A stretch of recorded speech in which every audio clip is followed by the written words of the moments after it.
So Glenn and Lupe are both there. Yes, they're on.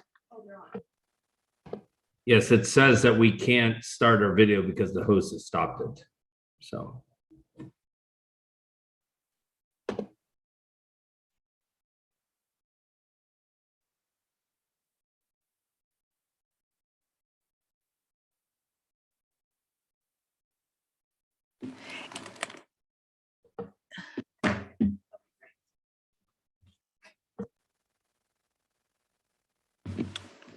Okay, welcome to the City of Indio Joint Indio Water Authority Closed Session Council Meeting. My name is Wayman Furman. I am the mayor of the city and I'll be chairing this meeting. Could I have a roll call, please? Yes, Mayor, for the record, all council members are present with the exception of Council Member Holmes. All right, thank you. Item number 2 is public comment. Do we have anyone making any public comments? None, Mayor. Thank you. We'll move on to item number 3, adjourn a closed session to consider. Roxanne? Yes, thank you, Mr. Mayor. We will adjourn into closed session to consider the items listed on the agenda, items 3.1 through 3.6. Right, we'll adjourn to closed session.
Okay, good evening. We'll call to order this meeting. Welcome to the City of Indio joint meeting with the Indio Water Authority. Today's Wednesday, February 16th, 2022. My name is Wayman Furman. I'm the mayor of the city. I'll be chairing this meeting this evening. Could I get a roll call, please? Councilmember Holmes, Present. Councilmember Miller, Present. Councilmember Ramos Amit, Present. Mayor Pro Tem Ortiz, Present. and Mayor Furman. Present. The second item is the invocation. In today's meeting, we have a lot of folks of great spirit and religion. So I'd like to call Pastor Tony of Love of Christ Community Church up to do the invocation for us, please.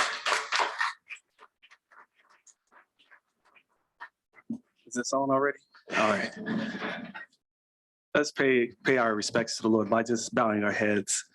Father God, we just want to bless you, want to praise you, want to thank you, acknowledging that you are the author and finisher of our faith, Lord, that the governance that we have is because we steward, not because we own. So, Father God, we ask that you continually pour out your wisdom over our council members and our mayor and our city officials, that we do things that are pleasing in your sight. And Father God, let us not forget the underserved and the overlooked, those who don't have a seat at the table. Let us represent them as though they were here and they're the utmost of importance. And Lord, we just turn this meeting over to you, asking you to govern it, asking that your wisdom rule. It's in the name of Jesus we pray. Amen. Thank you, Pastor. Chief Washburn, would you lead us in the pledge, please? Put your hand over your heart. Ready? Begin. I pledge allegiance to the flag of the United States of America and to the republic for which it stands, one nation, under God, indivisible, with liberty and justice for all. Wow, thank you. We'll move on to item number item number 4, which is City Attorney Report on Closed Session.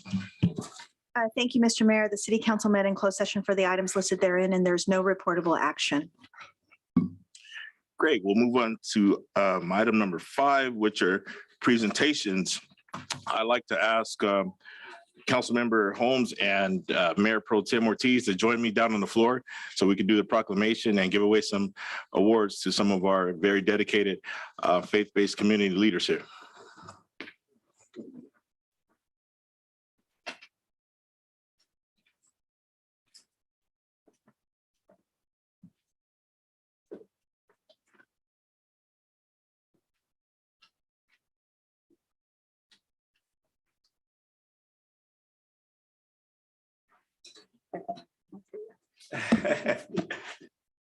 Well, I'll start off with the proclamation. So let me call some folks up.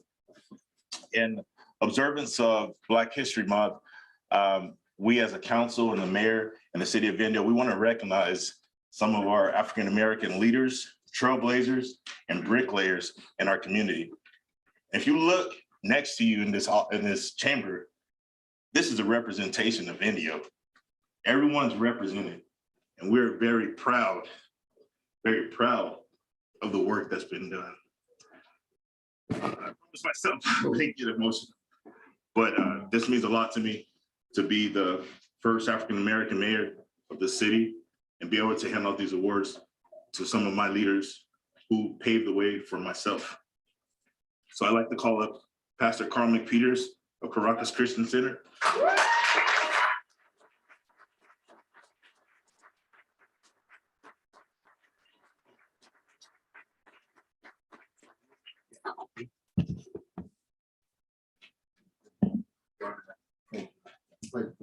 Mount Zion Church Elder Joseph Butts.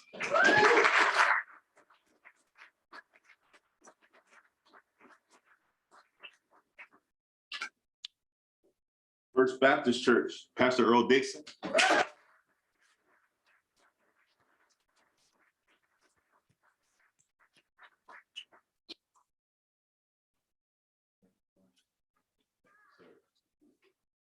Love of Christ Community Church, Pastor Tony Williams.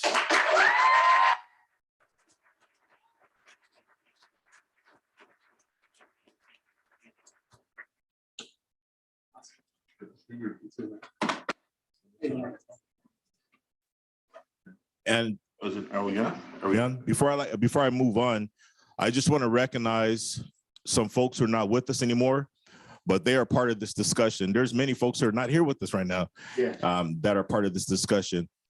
So I want to recognize a community organizer, a healthcare worker, a community volunteer, and a mother to a lot of us, Miss Erlene Oliver.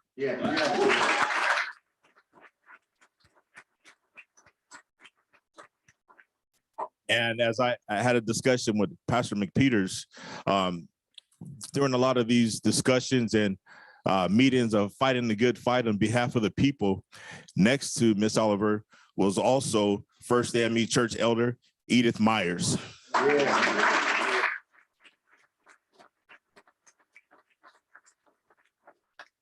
So behalf of the city of Indio, our council, myself as a mayor, thank you for the work that you have done in our community and laying the foundation for us and the work that you continue to do. Because I know some of us have to go. We still have congregations. We got families to tend to. So thank you. And I'll pass the microphone to Councilmember Holmes she has one for a couple of words. Thank you. Thank you very much. Thank you for being the bricklayers, as he called it, for our community. But thank you even more so for what you're doing for the future, for our kids, for our youth, for making this a community we can all be proud of and making it a better place. God bless you all.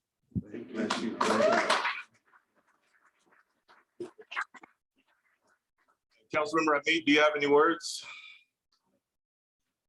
I just want to add that in addition to being the bricklayers, these gentlemen represent the fabric of our community.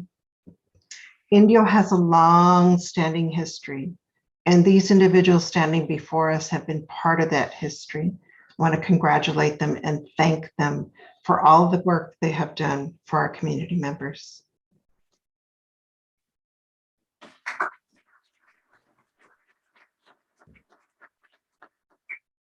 Councilmember Miller.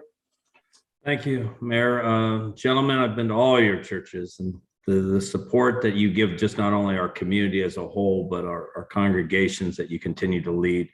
You are, as Lupe said, the fabric of our community. We need a lot more of God in our lives than we have right now, and you're hopefully going to help lead the charge and continue to support our community.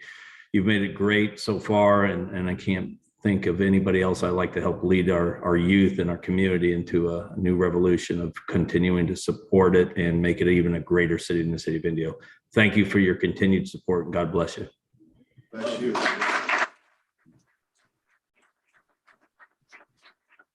And I want to say, first of all, thank you for joining us today. And just thank you for your leadership in our community, in our city.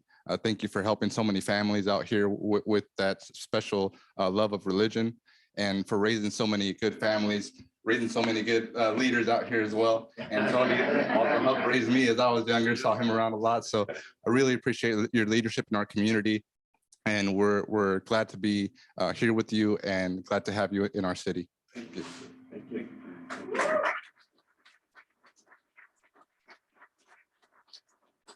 We also have a proclamation that we'll have on display here in the city in recognition of African American Month.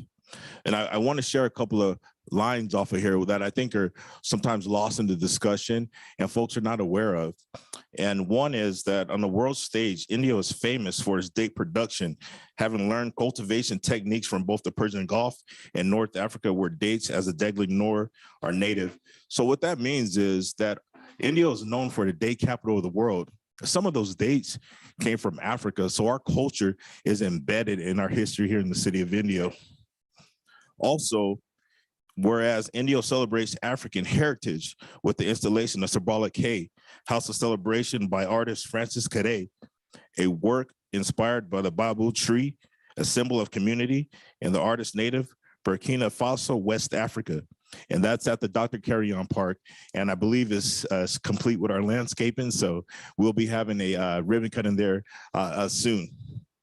And I will close by saying now therefore, as Wayman Furman, Indio's first Black mayor of the city of Indio, along with the Indio City Council, I do hereby proclaim the month of February 2022 as Black History Month in the city of Indio, in witness whereof I hereunto set my hand and cause a seal of the city of Indio to be affixed this 16th day of February 2022. Thank you.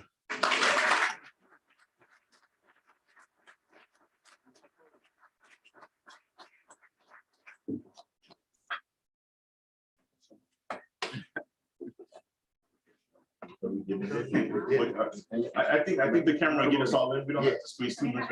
Yes.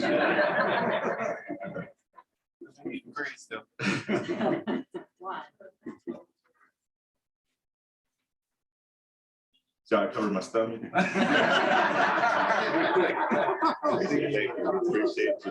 you so much. Thank you.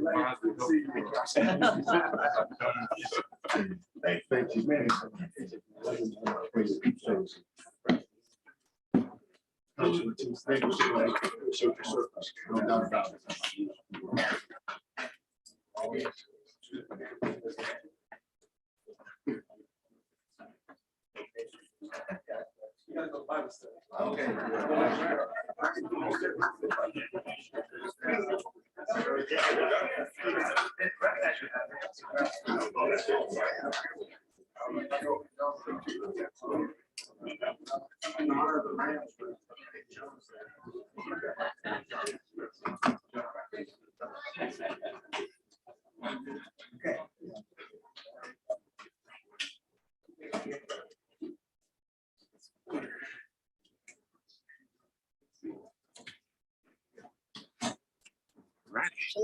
Ooh. Wow, that was nervous.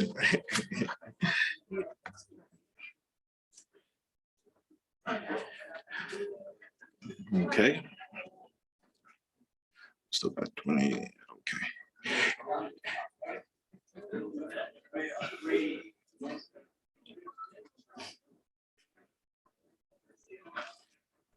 And we'll continue with the meeting with our next item, and it's a presentation by our retail coach quarterly update presentation.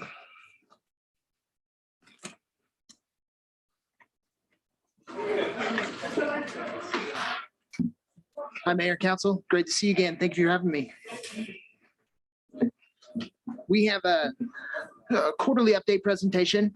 As you know, we've been working with the city for the past few years on proactive retail recruitment and really going out and looking at what market opportunities are available for the city and actively trying to get those retailers to the community. So wanted to check in with you and provide a quarterly update on progress we've made over the last quarter, the last couple of quarters, and talk a little bit about where we're going for the rest of the year.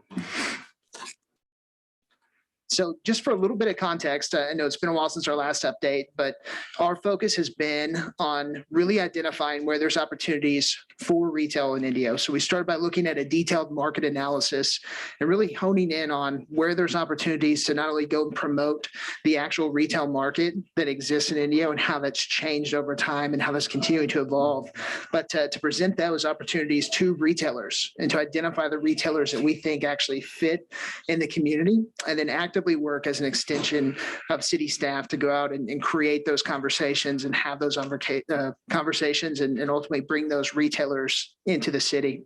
And so our process, we have an 8-step process. And as we've gone through that process, wanted to highlight what we've completed to date. So through the existing timeframe that we've been working for the community, we've been able to get through those first 6 steps. We have a couple of those steps that are still in progress because they're always in progress as we're working through our process. But we started with a detailed market analysis and actively looked at cell phone data for where people are coming into and out of the community and really highlighting what we call the retail trade area. If you'll remember from our first update, we talked about how large that retail trade area is. And Indio is actually a regional market. You're drawing people from all over Coachella Valley and use that core data to put together a retailer match list and really look at key available retail sites in the community that we could recruit those retailers to. And since then, so the past 6+ months, we've actually been promoting those available sites and going out and recruiting retailers. So actively going out and having conversations and meetings with those retailers and restaurants and really promoting those sites and trying to get those retailers to commit to come into the community. And we've had a lot of success. We'll talk about that here in a second. development. The work that we're still working on right now, we're still promoting those sites and actively recruiting those retailers, focusing specifically on a few key categories, mainly big box and mid box retail, some clothing retailers, casual sit down restaurants and fast casual restaurants. So kind of looking outside of just that fast food sphere. We've had a lot of success with some of these fast food, quick serve restaurants, but really focusing on kind of that next tier of casual sit down and full service restaurants, and then entertainment concepts as well. So really kind of focusing underneath that big umbrella of retail within some of those key areas that we think there's opportunity in the community. Focused on downtown revitalization, really focusing on things that we can do to kind of bring life to downtown and ways that we can get interest down there from regional retailers, restaurants, entertainment concepts, and then providing ongoing coaching and support at conferences, whether that's national conferences or regional events as well. And so progress through this first quarter of 2022, these are just some of the highlights on some of the recruitment activity and where we've seen success to date. So from a recruitment perspective, we're actively recruiting over 75 retailers and restaurants. So we're in active conversation with more than 75 retailers and restaurants about the community. Some of those have given us really great feedback and have even committed to the community. And some of those we're actually still talking to. So they're interested in the market. They're actively looking at the market and doing analysis on the community to see if the sites fit. And then we're working with brokers, retail site selectors, and even property owners in the community to see if there are sites that fit. To this point, we've had over 6 visits from retail prospects. So those are retailers that have actually come out to the community, looked at sites in the community. Those are what we call site visits, where they actually come and look at sites that may be good fit for them. We're working with 12 retailers/restaurants that are actively looking for sites in Indio. So they're currently looking at the market, trying to identify if any of the sites that we have in town will work for them. And so we call those active leads. So they're very interested in the community. It basically just comes down to if we can find the right site or if we can get a site that works for them from a lease perspective. We're working with existing property owners. So we're helping a lot of the property owners and developers that have those key sites in the community really focus on what good tenants could fit into those to those available sites. So we're helping bring prospects to the table, making connections for them, or helping put data together when they're having conversations with retailers to really help seal the deal on those. We're assisting or representing the city at those national and regional conferences. We'll actually be representing the city out in Monterey in a couple of weeks at the ICSC Monterey event. So we've actually got meetings set up with retailers and restaurants out there for March 8th and 9th and representing the city there and trying to continue to build some of that prospect pipeline. And then we have regular update meetings with city staff to make sure they know what we're doing and that we're aligned on goals. And so from a success perspective, through our process to this point, so through the first quarter, we have LOIs, which is letters of intent. So retailers or restaurants that have committed to the community. You can see there some of our successes. We don't put their names in these meetings because we don't have that full commitment yet. A letter of intent isn't a signed contract. So we're getting there with them. But we have a few restaurants. We've got a national fast casual restaurant. We've got a national quick serve restaurant, a clothing and accessories retailer. We have what we're calling an elevated bakery concept, which is kind of a nicer, higher end bakery concept. And then a well-known regional beverage and food concept who's actually committed to downtown. So where we go from here, kind of progress through this first quarter, we've made some progress outside of just that recruitment as well in some of those bigger areas that ultimately point towards more kind of large scale success. The first is understanding and selling the Indio market. Staff now has the resources and data that they need to go out and sell that market. That includes some marketing materials. They have all those resources to go out and help continue to push the right narrative and help change that perception that retailers and restaurants have had of the city in the past. So they have those resources. We're making good headway with a lot of the retailers and restaurants that are looking at the market that might not have done that in the past. The second is we're building relationships and we're getting on the radar for a lot of retailers that may not have considered the market in the past. So even if we're going out and recruiting these retailers and getting a maybe not right now, or, you know, the market just doesn't fit yet, we're at least getting on their radar and really laying the groundwork to be able to have them come back and say yes to the market in 6, 12, 18 months. So we've made a lot of progress there. And I think we're on the radar of a lot of retailers and restaurants that we haven't been in the past. So we've made some really good ground there. What we've seen and learned through the process, I think the first thing that was surprising to us in a great way is that we've had really strong interest despite COVID. So even in the midst of a 2-year pandemic, we've had a lot of retail success. We've had retailers and restaurants commit to the market. And that's something we haven't seen across the state. You know, all the cities that we work in across the state, I would say you're in the top 5% of our clients in terms of success through the pandemic, which to me is a really positive sign that shows that there really is opportunity here. Right. So we're seeing that despite the pandemic, despite a negative outlook for the past 1.5 years from retailers and restaurants, certainly in specific categories, we've seen success despite that. So that's a really good sign for us that the market opportunity is as strong as we think it is, and actually probably a little bit stronger. So that's been really nice to see. In terms of timing, you know, I mentioned that, yes, in 6, 12, 18 months, most of the retailers that we've been talking to haven't explicitly said no to the market. It's been more of, you know, we're not sure when we're going to expand, or we're working on our expansion into Coachella Valley. So from that perspective, it seems like it's not a matter of if, but when, which is a really good sign. And that goes back to kind of getting on the radar, making sure that we're laying the groundwork for, okay, when retailers are ready to move again, are we on their radars? I mentioned the perception of the market. I think we've done a really good job of changing some of the perceptions that retailers have had of the market. A lot of that is a testament to the work that you've done as a city, certainly to what Brooke and the communication team is working on as well. But we're starting to see that shift. A lot of that is coming from the data. So people look at this market and go, oh, wow, I didn't think that Indio looked like that. Right. Or, well, those average household incomes are a lot higher than we thought they would be. So we're seeing a really positive shift in the change of that perception. So I think we're kind of helping lay the groundwork for, hey, wait a second, this community is not what we thought it was. So we've seen a lot of really good growth there.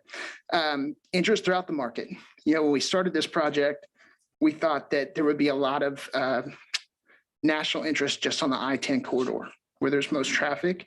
But a lot of retailers and restaurants have actually said, hey, we want to be on the 111 corridor. You know, we want to be downtown. So we've seen a lot of interest in those other areas where we didn't think there would be as much, which is a great sign that you've got positive growth opportunities really throughout the market.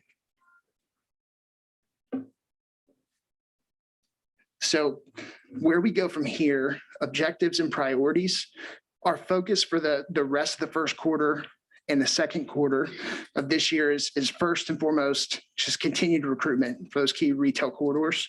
So really focusing on Highway 111, I-10, downtown, some of those neighborhood infill opportunities.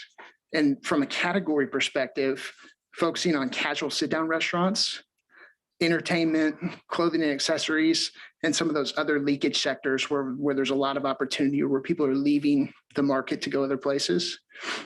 Post-COVID strategic planning. So we're meeting with city staff to work on some of the strategic planning initiatives, primarily around recruitment, but we also want to speak into and make sure we're aligned with the downtown and 111 specific plans to make sure that we can help with that, any opportunity we can from a retail perspective. The other is a continued focus on downtown redevelopment, especially mixed use, retail and hospitality. I think that's a huge opportunity that we have there, especially with some of the momentum we've gotten with some of the commitments downtown and some of the opportunities that we see coming out of COVID. I think there's a huge opportunity to really reshape downtown in a really strong way. And then making the most of post-COVID recovery and expansion. Most of the retailers that we're talking to are coming out of COVID in better shape than they thought they would be. And they're actually starting to expand and really look at 2019 expansion plans and then come back to those or expand beyond what they thought they would originally. So we want to make sure that we're positioning the community to really take advantage of that and come out of that strong once all these retailers get back into kind of full swing, if you will. In terms of events, I mentioned the Monterey event, which is March 8th and 9th. So we'll be there representing the city. We have meetings set up with retailers, restaurants. We actually have a conference in Dallas, Texas, March 30th through April 1st. Believe it or not, that conference is really great for California communities. There's a lot of crossover between those retail and development worlds in Texas and California. And then the big conference out in Las Vegas, the May 22nd through the 24th, the Recon Conference. So that's all I had in terms of an update. We feel really good about where we're at, feel good about the progress, but wanted to open the floor for any questions that you have. Well, thank you for that presentation. I'll open it up to the council. If you have any comments or questions for our retail coach? Thank you. Great to hear. There's a tremendous amount of energy and momentum here in Indio and all parts of India. So it's really exciting. And it's even more exciting to hear all the things that you're involved when I do have one request, please, too. Yes. Actually, I need an ice cream shop and someplace that serves pastrami sandwiches, and I'm good. Thank you very much for all of your hard work. Very much, very appreciated. Thank you. Yeah, we're actively working on both. Yeah. Councilmember Miller? Thank you, Mayor. Thank you for the presentation, sir. Everybody's talking about no more brick and mortars, basically, that a lot of the businesses are looking to, do more from, shipping and that. You seem to think that it's the opposite way. When you're talking about people coming in, are you talking about existing buildings we have or people that are really looking at developing new buildings or centers? Actually, a mixture of both. I would say more so redevelopment because there are so many available spaces that work for the retailers.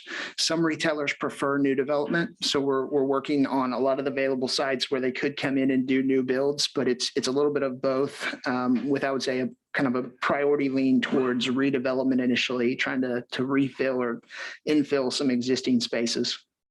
That's great news. And then when you say Highway 111, and downtown, they're kind of correlated together in some ways. Are you talking around Highway 111, around the downtown area, around the county area, and all the way down to the mall? Or are you talking more towards the Quinta, where we have a lot of open land and open spaces where for many years we've been trying to fill up?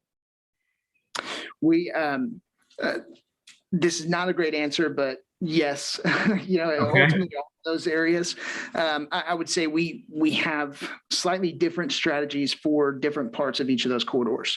So 111, you could really break into a couple of different corridors. You have kind of the more central portion, and then you've got a little bit more of the western portion towards that La Quinta edge. So we're trying to tackle both of those, kind of all wrapped up into one corridor plan for 111. But we have very different strategies on that border territory towards La Quinta versus what we'd look at for the mall redevelopment area, kind of more central. But we're looking at both of those under the guise of that larger umbrella of just the 111 corridor. Same with downtown. There are certain portions of downtown that I think are better for retail and restaurant versus potential hospitality uses. So we're trying to get as laser focused on each of those opportunities within the downtown corridor, as opposed to just having one big mass plan for the entire space. We want to try to be as targeted as possible to make sure that we get the highest and best use purpose met for each of those spaces available. Thank you. Yeah, we've just got a lot of great opportunities. I see it from some of our entry corridors from Indio Boulevard and Jefferson down into some of the areas, Highway 111 and Jefferson. Then you go the opposite way. Obviously, I-10 is very well coveted, but appreciate your input and thank you for the dedication and the hard work, and look forward to some great projects, especially sit-down restaurant dinners, like a nice steakhouse. That would be a plus for me. So anything unhealthy, and I'm with you on Elaine on the ice cream. Bring it on. Thank you, Councilmember. Councilmember Ramit, do you have any questions or comments? I just want to thank the consultant for all the work that he has done with our staff, which is primarily the leading force here in this project. I appreciate these quarterly updates. They really help us get a perspective of where we're at, where we're going, and what's on the horizon. And I think that's important when we start to share with the community all the things that are coming to the city of Indio. So thank you, and I look forward to your future reports, and I look forward to much success in the city of Indio. Yes, ma'am. Thank you. Great. Mayor Pro Tem. Yeah, I just wanted to also thank our consultant and also our staff members for all the work that they've been doing, bringing this all together with the data, the demographics, looking for all the available sites, working with our current owners, current developers to really start moving us forward. And we do see the changes coming, the higher quality of restaurants coming in. So we really appreciate that change and seeing that coming through. And also pastrami sandwiches at Bob's Twin Kitchen and Burger Box are great. Just so you know, just heads up. That'll work. Thank you, Mayor Pro Tem. I just going to give you another thank you and also thank our staff. It's a lot of hard work. It's a lot of moving pieces going on in our city, and we could feel it. Everybody in here could feel it. I think we could all agree on that. And the folks who are watching online who are potentially wanting to come to Indio, they could feel it. We have a lot of momentum going on right now. And we're looking forward to it, not only in the short term, but also the long term, and setting that foundation for our future as well.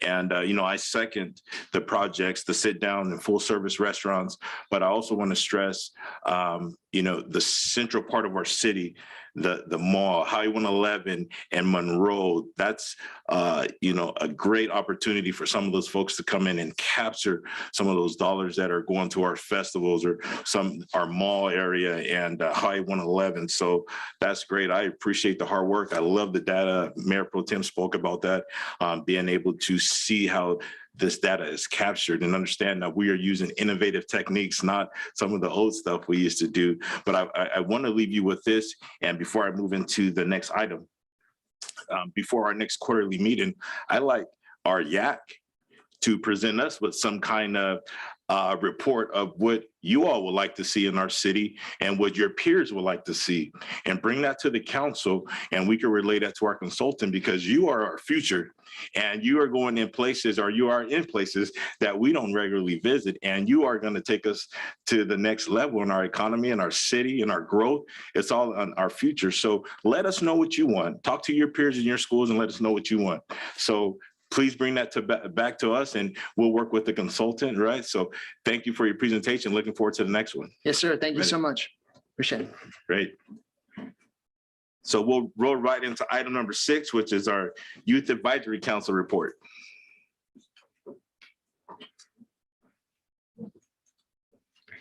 Good evening. My name is Liliana Garcia, and I am this year's publicist, and I will be speaking on behalf of the Youth Advisory Council. First off, the Youth Advisory Council would like to wish Indio High School girls soccer good luck on their game. They are making history this is their first time making playoffs, and this is their second round in CIF. We would like to congratulate one of our YAC members, Kaylee. She's out there making history for the Indio community. Some of the things that we have been working on this past Saturday, several of our YAC members had joined the mayor, city council, and the BIRTEC and various city staff and volunteers at the community cleanup near Indio Middle School. With so many of the volunteers, we were able to complete the cleanup in 90 minutes and help beautify one of our other Indio communities. Another topic I would like to speak on is we would like to thank Council Member Lupe Ramos Amit for inviting the Youth Advisory Council to join her at the Veterans Day Parade on Monday. We are excited and we look forward to seeing everyone out there, and then afterwards at Thrillville. Next, a week from Saturday, we will be skipping the Indio Community Cleanup to be volunteering at the Find Food Bank, and afterwards we will head to the river for some escape room fun, and we would like to invite the City Council to join us for our team building social on February 22nd at 2:30. We look forward to hoping you guys could make it there. Lastly, I would like to discuss the Indio Teen Center, and we would like to talk about how we are in support of keeping the boxing program at the Teen Center. We believe it's going to be a great program for our youth, and we feel like it's a great opportunity for many of our teens to get involved. It will provide them an opportunity to train for free and keep them busy and have a positive attitude. Thank you.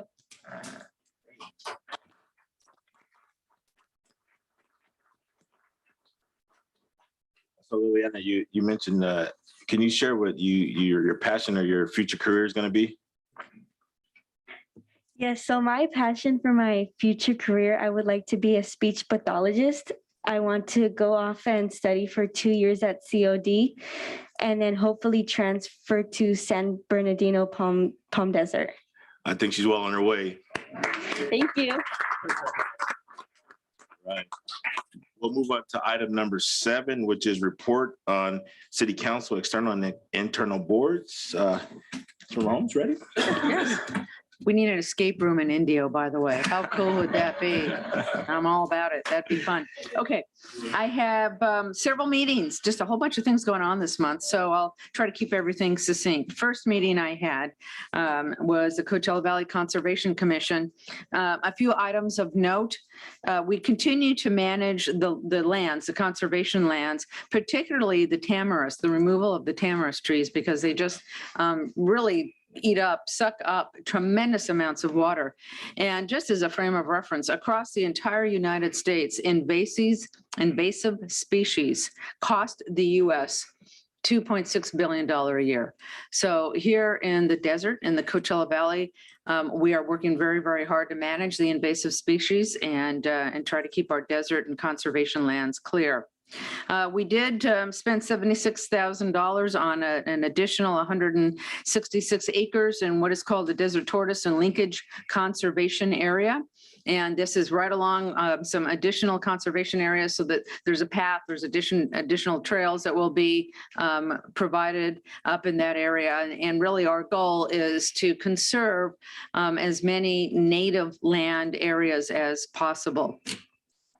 Next meeting I had was a transportation committee meeting and some updates, first of all, on CV Link. I think all of us have driven around Miles Avenue and other parts, Jefferson, and seen a whole lot of dirt flying. And I always like a lot of dirt flying because that means that something is happening. We're getting things done. And CV Link is the bridge is 98% complete at the Indio and La Quinta border. We're having some challenges working with CVWD, and that's elongating the schedule just a little bit, but CVAG is working through some of that or all of that actually and moving this right along. Regarding signal synchronization, we're running fiber units into each city hall, which is super important, and along 3 corridors right now. We're working in 3 corridors, Ramon, Washington, and Highway 111. After those 3 major corridors are complete, there will be 21 corridors left to go so that we have full signal. Gosh, I don't know why that just does not come out of my mouth. Signal synchronization throughout the entire Coachella Valley. We're mending the arts and music line, the design cost for the Indio, La Quinta, and Coachella. It has to do with eliminating Washington and Eisenhower to become more cost effective. If many of you remember, part of CV Link, an additional leg was to go through or called the arts and music line. That will still exist. It's just being pared down a little bit. And some really good news, Avenue 50 is going to become a 4-lane boulevard with sidewalk and bike lanes, finally, after all these years. That's really going to be great. Okay, the next item. Okay, this is the Energy Environmental Committee that I sat on. I substituted. What a great committee this is. There's just so much going on currently right now. There's a memorandum of understanding between CVAG and IID, really looking at the Coachella Valley Energy Commission, of which everybody is aware of at this point, that we're a part of in terms of our energy needs and uses here in the coming months and years, and ultimately where our power is going to come from when that 99-year agreement is up. And let's see, want to give everybody a shout out. The South Coast Air Quality Management District, they give out a tremendous amount of grants, everything from electric lawnmower rebates, community incentives, just many rebates and incentives that anybody can access. So go to the South Coast Air Quality Management District, go to the community and incentives page, and you'll find a page of many rebates that all of us can utilize and access. I had no idea the extent to which those rebates were out there and available, but they're significant. Let's see, what else are we looking at? Gosh, there's so much going on. Let's see. Oh, there's a used oil and oil filter recycling event March 5th at the Autozone in Palm Desert.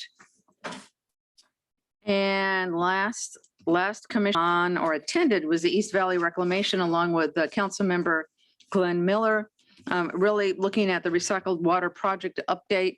We're continue to work on that. As we've mentioned in the past, we're looking at several different means. We're reviewing alternatives and looking at a couple of different things. Valley Sanitary District, stormwater, exploring irrigation and the open tribal lands and creating those relationships. Many of those relationships already exist, but we all need to expand them and using tertiary water where necessary, like golf courses. You would think it's a no-brainer, although it is expensive to convert, but all the golf courses should be on recycled water. So, using injection is very power intensive and we need to keep as much as our power or at least not let it go for the time being. So really looking very hard at a study, doing a study to see what is most feasible for a future with recycled water. I was part of several of us, I think I saw most of us there over in Alberta and Swingle doing the community cleanup. That's always fun. I think it's more fun just because there's a whole group of people, and thank you to the Yak group for being there and working so hard. It was appreciated and you guys made it so much fun. I think the neighborhood and fellow council people, staff, thank you staff very, very much, made it fun as well. And we really made a difference in that community. Let's see. For those of you that missed the Saturday Night Living Room music event and concert, you got to come. Second Saturday of every month. Outstanding, top-notch performers here in the city of Indio, right on the corner of Miles and Town. Excellent food, barbecue, ice cream, Perfect Pint, which is homemade ice cream, pizza, just some really outstanding eateries there, food trucks as well. But the best part is the music. It's really great, folks. Got to come see it. And then Sunday was our first farmers market. It will be every Sunday from 9 to 2. Really a great display of fresh vegetables, of desserts, of art, of just about a little of everything. And it's on the grass there on Town Street, and it's just a really beautiful area. It was very well attended on Sunday. I look forward to being able to go there and buy even more. I mean, there were fruit and all kinds of things there. So really encourage everyone to come out to Indio for the farmers market on Sundays. Mayor, that's it. Wow, that's great. There is a lot going on in Indio, correct? Yeah, just a little. We'll move on to Councilmember Miller. You have a report for us? Yeah, thank you, Mr. Mayor. I'm just going to go along with what Elaine said. So, I mean, what an amazing report. Thank you, Elaine, for all you do. So very much so. I had a couple of commissions that were busy. IID, the ECAC, basically going back in and talking about conservation. One of their main concerns with IID is how they can continue to conserve energy and also their grants that they have along with conservation rebates. So they want to make sure that people know that there is assistance out there and that there's also opportunities for not only conversion of your appliances, but also that there are still some support money out there for people that can't pay their bills or that need some support with the bills. So please, if you need any assistance or looking to buy some new appliances or some new air conditioners or any kind of unit that uses heavy electricity, IID might be able to give you an opportunity to get some of that money back while you're doing it. And then as Councilmember Holmes said, East Valley Reclamation Authority went over our financials, what we did, very strong. Thank you to Brian Kinder, our financial guru who helps us with not only the IWA, but also the Reclamation Authority for giving us the presentation. We had a clean audit. Our financials are strong. As Councilmember Holmes said, we're looking at what we can do with the 5 million gallons of water that is now being dumped into the channel as it's being treated. What we can do with that, possibly on tribal lands, possibly piping it out to other areas that we can use it instead of putting it in a canal and letting it all go down to the Salton Sea, is possibly taking some of our other areas off of wells or other water that we might be able to now utilize to keep our aquifer up. So great work on behalf of Ray Trejo, who's our general manager for the Indio Water Authority, and also Beverly Marshall, who is from the Valley Sanitation District general manager. And then the neighborhood cleanup, want to thank everyone, especially Bird Tech, Chief, Brian, everyone, Rob, council, and everyone that was involved. Another great cleanup. We do have 2 more. So if anybody's interested in coming out and helping, it's a great opportunity to see your community. Go ahead and help out some people that need some help. And you can find everything you need on indio.org, including the other 2 dates that are coming up for you to be able to help us on a Saturday. We provide the tools, we provide the gloves. You just need to come out and give us a hand. So Rotary clubs, all you service clubs, different individuals, the Yak Advisory Council did a great job of helping us also. So everybody's welcome. And like I said, come out and help your community. And then lastly, the farmers market, my hat's off to our staff, Carl Morgan and others who helped bring this to fruition. Another great opportunity, not only to come downtown, but also great opportunity to highlight healthy produce, healthy vegetables. It was a great opportunity to not only do a little shopping, but also some coffee, some yoga, and a little bit of music. So look forward to many more Sundays. And thank you very much, Mayor, for allowing me to say a few words. Great. Councilmember Amit. Thank you, Mayor. I get to report on the fun stuff. Unfortunately, we will not have a Riverside County Fair National Date Festival this year, but we have contracted with Butler Amusements and Thrillville to present a 11-day event here at our Riverside County Fairgrounds. Starting this Friday, February 18th to the 27th, from noon to 10 p.m. on weekends and 3 to 10 p.m. on weekdays. We'll have various artists at the stage, plenty of activities for kids. We will have crowns acts and community stage in addition to the midway. So I encourage everyone to please visit the Thrillville Facebook page to see what activities are coming up. You can purchase tickets online at thethrillville.com/Indio. We do have 10-day passes, so you can enjoy the events at your leisure. And I hope that this is a great community event in the interim that we cannot have a Riverside County Fair and National Date Festival. Thank you, Mayor. That completes my report. Thank you for that report. And I have to add, you beat me to the punch with Yak in the parade, so that was a good one. Mayor Pro Tem. Thank you, Mayor, and thank you all for joining us today. Last week, I attended a summit with WELL, which is Water Education for Latino Leaders, where we went out to Bakersfield area to the Cesar Chavez National Monument, where we visited the museum and studied the farm worker movement in the 60s, organized mostly by Filipino and Latino migrant farm workers. We also studied methods of forming a public narrative to help influence policy through social movements. I also attended the SoCal Association of Governments Joint Policy Committee, where we went over the update for the Connect SoCal 2024 plan and projections. This is our regional transportation plan and sustainable community strategy that is updated every 4 years to reduce greenhouse gas emissions throughout the state. The core vision currently includes complete streets investment, sustainable development, demand and system management, system preservation and resilience, goods movement, and transit structure. I also attended a webinar with State Controller Betty Yee and the City of Coachella, where they discussed new grant opportunities available for small businesses. They have grants available for different types of businesses, from $2,500 and $10,000 grants for small businesses to $75,000 grants for nonprofits. For more information on those opportunities, please download Publication 1123 for small business resources at ftb.ca.gov. Today, I attended the Coachella Valley Economic Partnership board meeting, where we discussed the Cal State San Bernardino Palm Desert campus and their work with cybersecurity training, and how the students there are helping our local small businesses with cybersecurity and inventory management programs. We also heard that there seems to be a large growing interest in green hydrogen production for startup tech companies, which is good news for us and good news for our partners at Sunline, who produce hydrogen already. We also discussed the Coachella Valley Fast Pitch Competition for entrepreneurs, which will be held at the Indio COD campus April 7th from 2:30 to 4:30. If you would like to participate or sponsor the event, you can find more information on their website at cvep.com. Also on the website, you can find new data digests for annual population growth, college enrollment, and census, race, and ethnicity data for the Coachella Valley, as well as the new 2021 Greater Palm Springs Economic Report.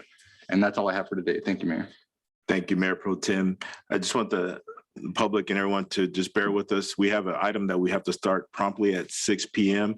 and that's for our map redistricting. So I'll give a quick report and I will move right onto that item. This morning, I attended the CVAC Homelessness Committee meeting where we had a presentation by Lift to Rise. And I'd like everyone to go over to lifttorise.org and see some of the stuff that they're doing. We know we partnered with Lift to Rise here with the city, and most other cities have, to provide some affordable housing options and other services, wraparound services to our community. So they're doing some really great job. They also have a new affordable house portal that you can see some of the projects that they're working on in our community, which is really great because we know affordable housing are one of the issues that we have to prevent homelessness in our communities. And we're really excited about the work that Lift the Rise is doing. Also, we had an update on the CV 200, which is a list of 200 chronic homeless folks that our quality of life teams and our outreach teams encounter throughout our valley with CVAG. And I'm happy to report that they reported to me that only 3 folks have fell out of that program. And it's very tough in our community with chronic homeless. And those are some of the folks that we see in some of our stores and some of our islands and some of our transportation areas. So that's the chronic homeless that CV 200 is focusing on. So they're doing some great work as well. And I'm actually really hands-on with CVAG and some of our quality of life teams working with the homeless. Also with the homeless on the 23rd of this month, we have the point in time count. That's where many volunteers go all through the valley and count our homelessness. So we have that data of knowing who we have out there who are unsheltered, who are youth, who are on unincorporated areas, excuse me. And also during the point in time count, they also attempt to connect folks to these services that they need. So that will be on the 23rd. And I also was at the farmer's market with some of our council and our city manager, our staff. And I want to send a special thank you to Christiana Green for working on our Indio certified farmers market and everyone that's part of that. This thing is going to grow. If you guys missed it, I'll see you Sunday. I'll be out there. It's on grass. It's animal friendly, the only one in the valley. And we also have shopping carts, right? So you grab a shopping cart and grab some produce. So very excellent. Great job to everyone that's part of that. And also I want to say, congratulations to our Rams fans. But yeah, that's coming from a 49er fan, but that's not the reason why I bring that up. The reason why I bring that up is because I want to pay recognition to one of our young ladies from our community, Miss Aubrey Anaya, who was part of the Super Bowl festivities, working in conjunction with Good Morning America, representing our youth and our country and representing the city of Indio well. And we hope to have her here soon. We've been in contact with her family to recognize her here. She is such an incredible young lady. If you didn't catch that coverage, YouTube it. She worked alongside celebrities, sports personalities, the media, and like I mentioned, she's well on her way also. So congratulations to her. And also, I just want to put it out there, keep that good energy out there about Thrillville. The cinnamon roll stand will be there. So cinnamon roll stand will be there. I got that confirmed today. So that will conclude my report. Thank you. And at this time, if we could excuse our yak, if you guys want to head out, thank you. Yes, unless they want to stay for the rest of the meeting.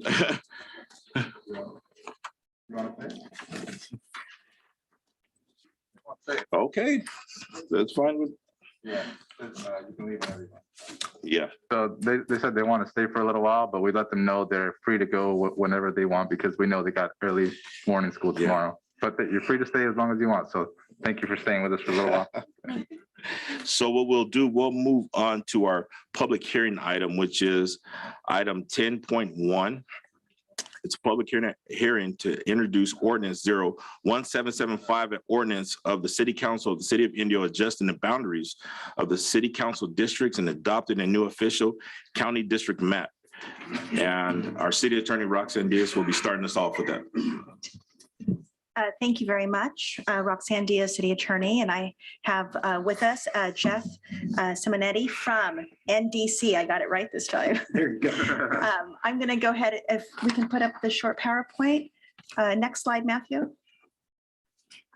Great. So at tonight's hearing tonight, we have gone over the redistricting process already in our last 5 meetings. And based on the direction of the council from our last meeting, we are here today to introduce the ordinance to adopt map 108. As indicated in the report, following the 2020 census, the city is required to review the new population data and to rebalance the population of its city council election districts.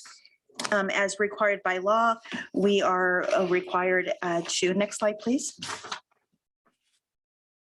This has a good visual, Matthew. Great. To follow 3 sets of laws. First is the federal law. Next are the California requirements, the Fair Maps Act. And last, once that prioritized criteria is met, other traditional redistricting principles can be considered.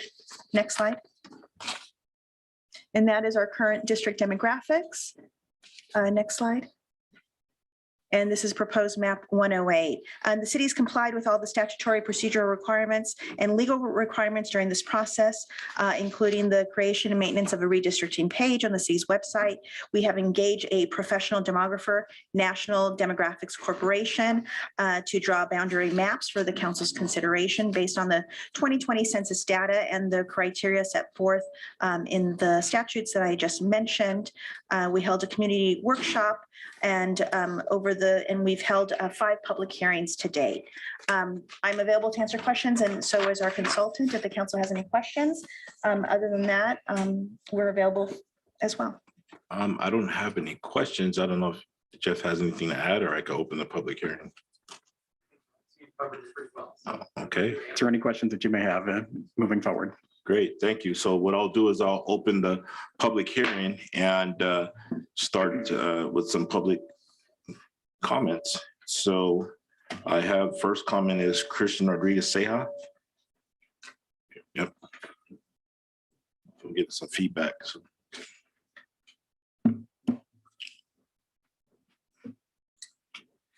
Thank you. My name is Christian Rodriguez. I'm a resident of District 5. I have a few questions for the council today. I'm wondering how 108 doesn't raise the same concerns of compactness that 109 is said to have. On February 2nd, the consultant said that the red district in 109 was skipping a section of the blue district to get to the other side. Looks to me like green district on map 108 does just that and does it in several times to the district in blue and cuts a portion of the orange district.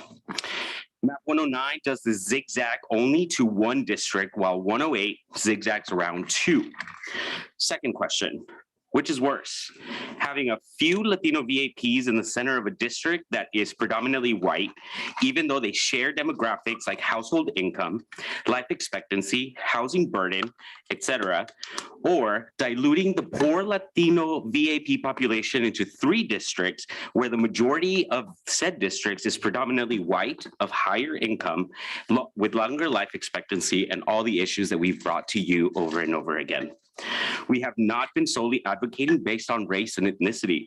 We have come to this council to express the community's interest, and how they should be defined by similar income, housing burden, air pollution, and natural landmarks. In fact, Council Member Ramos Hamid publicly stated on January 19th that the communities of interest, according to her, and I quote, are the North, the core, and the South. She also suggested that the main corridors be considered as natural dividers. You know what map doesn't do that? Map 108. Map 108 ignores all those recommendations that were said by the council. I don't see how 108 took any of those metrics into consideration unless there was any information that was given to the consultant that wasn't made, the public wasn't made aware of. Also, are those concerns with map 109 legal issues? Do those concerns not occur at all in map 108?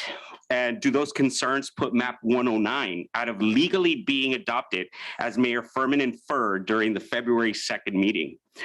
Let me remind you that Map 109 is the only map that so far has received robust community engagement, support, and has publicly been identified as the map that is supporting communities of interest, not Map 108.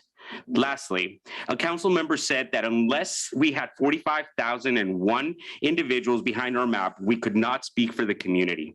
Let me remind that council member that in the last election she was involved with, only 8,514 votes were casted in her district, and she received 3,405.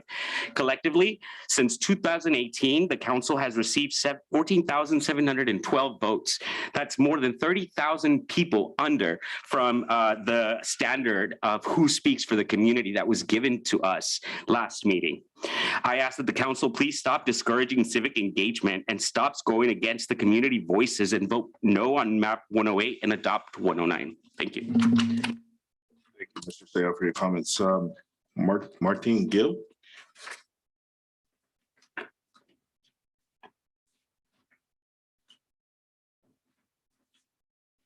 Hello, I'm a resident of Indio, District 5. I spent a lot of time recently just canvassing mostly District 2 in the past couple of weeks, and it was surprising just to hear how many people just can't be engaged civically as some of us have been able to.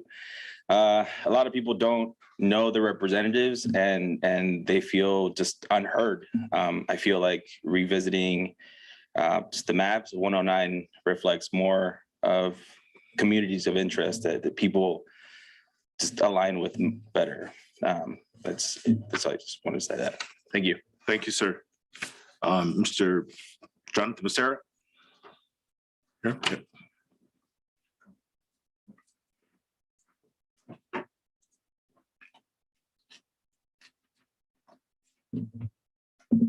Good evening, Mr. Mayor, council members. First and foremost, I just want to state that I'm advocating for map 109, most simply because it is the best map of the ones presented. It is statistically the better map, it is factually the better map, it is ethically the better map. I have not heard any true reason why 108 is in fact better for the community. In fact, I've heard a lot of misleading statements that kind of can be inferred as false. If you had your demographer under oath, I'm pretty sure he'd be forced to say that 109 is perfectly valid and legal to accept, that it is able to be accepted by this council. I find it very suspect that our last public hearing, the focus of the city attorney's questions was solely on map 109 without following up as to whether 108 had the same issues or even more so. So I put that into question in terms of the process going on here. 108 does in fact split plenty of communities of interest along continuous lines, specifically 3 that I just found this morning. Miles Corridor is being split up into now 3 districts. Clinton between Fred Waring and 48 is being split up into 3 districts. Again, all those communities are of like income, like expectations and priorities. And Arabia Street and Dr. Karen is split again into 3 different districts. This dilutes the power of the people voting in those areas because it is hard to organize. It is hard to get representatives to come down and listen to you. I know because I've spent the last 3 weeks canvassing, and in every single neighborhood, none of them knew who the representative was, specifically in District 4. So I really urge the council to really consider what is the best interest here? Is it map 108 or 109? Map 108 takes away major economic centers from District 4, specifically the downtown corridor going to District 2 now, taking away a major economic leverage tool that the voters of District 4 had. To be very frank, redistricting is not really meant to revolve around the addresses of 5 individuals. It's meant to uplift the value and power of the 90,000+ residents of the city of Indio. Those who have been organizing and door knocking in districts 2, 3, and 4 the past month or so, they will be continuing to do that through August. And I believe that on March 2nd, it will be a defining moment as to how the communities and residents see our leadership as to whether or not they will vote down 108 and lift up the community by voting yes on 109. In my 10 years of organizing, I've never honestly seen an easier subject to canvass on. I have people from police associations and people who work on housing, both aligning behind this, both saying positive things, both agreeing with this. It is an interesting cross section, and I don't understand why it is so hard to get that 109 is the better map for the community. It is. It is, it is, it is. We've come to you over and over, and I just don't get it. I don't get why 108 is better, and no one's explained it to me. So I really appreciate your time, but please vote for 109. Thank you, Mr. Becerra. Next speaker is Mike Zamudio.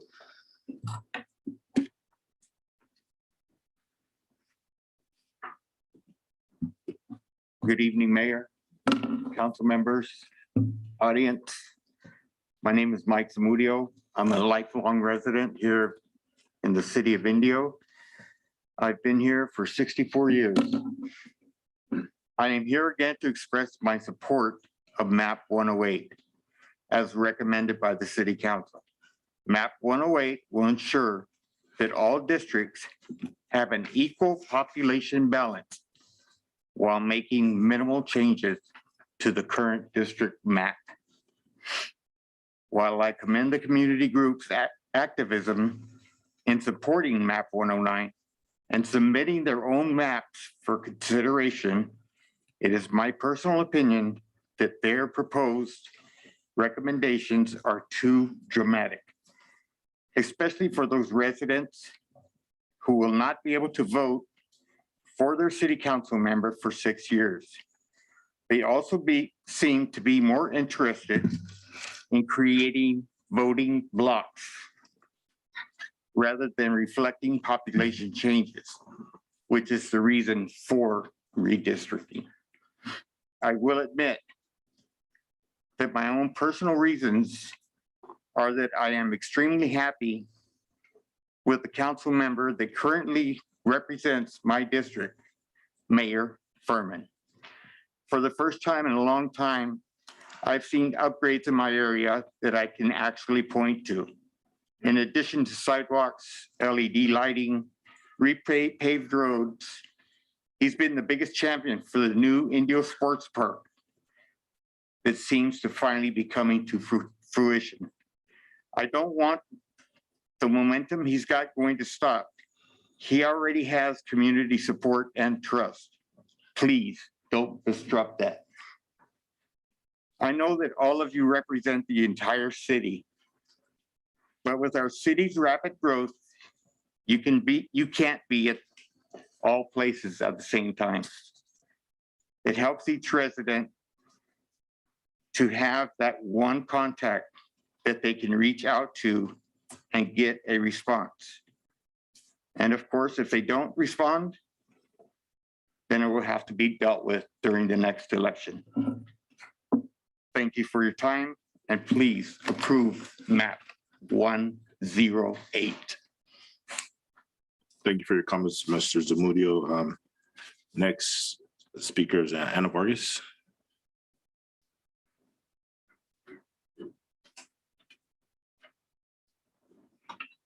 So good evening, Mayor Furman, Mayor Pro Temp Ortiz, and members of the council. My name is Ana Lisa Vargas, and I'm happy to be here once again in this redistricting process. I just also want to, some things that Mr. Zamudio mentioned, which are not actually true, and that is that redistricting is not intended to make minimal changes. It's actually the redrawing of districts maps, and it's based on a very specific ranked redistricting criteria, communities of interest being on the high priority on that list. And it would not affect anyone that's sitting on there representing their voters, because voters have elected those individuals for a 4-year term, and nothing would change, whether MAP 109 was adopted or any other map for that matter. It doesn't affect it. So I just wanted to let him know that that wouldn't be the case.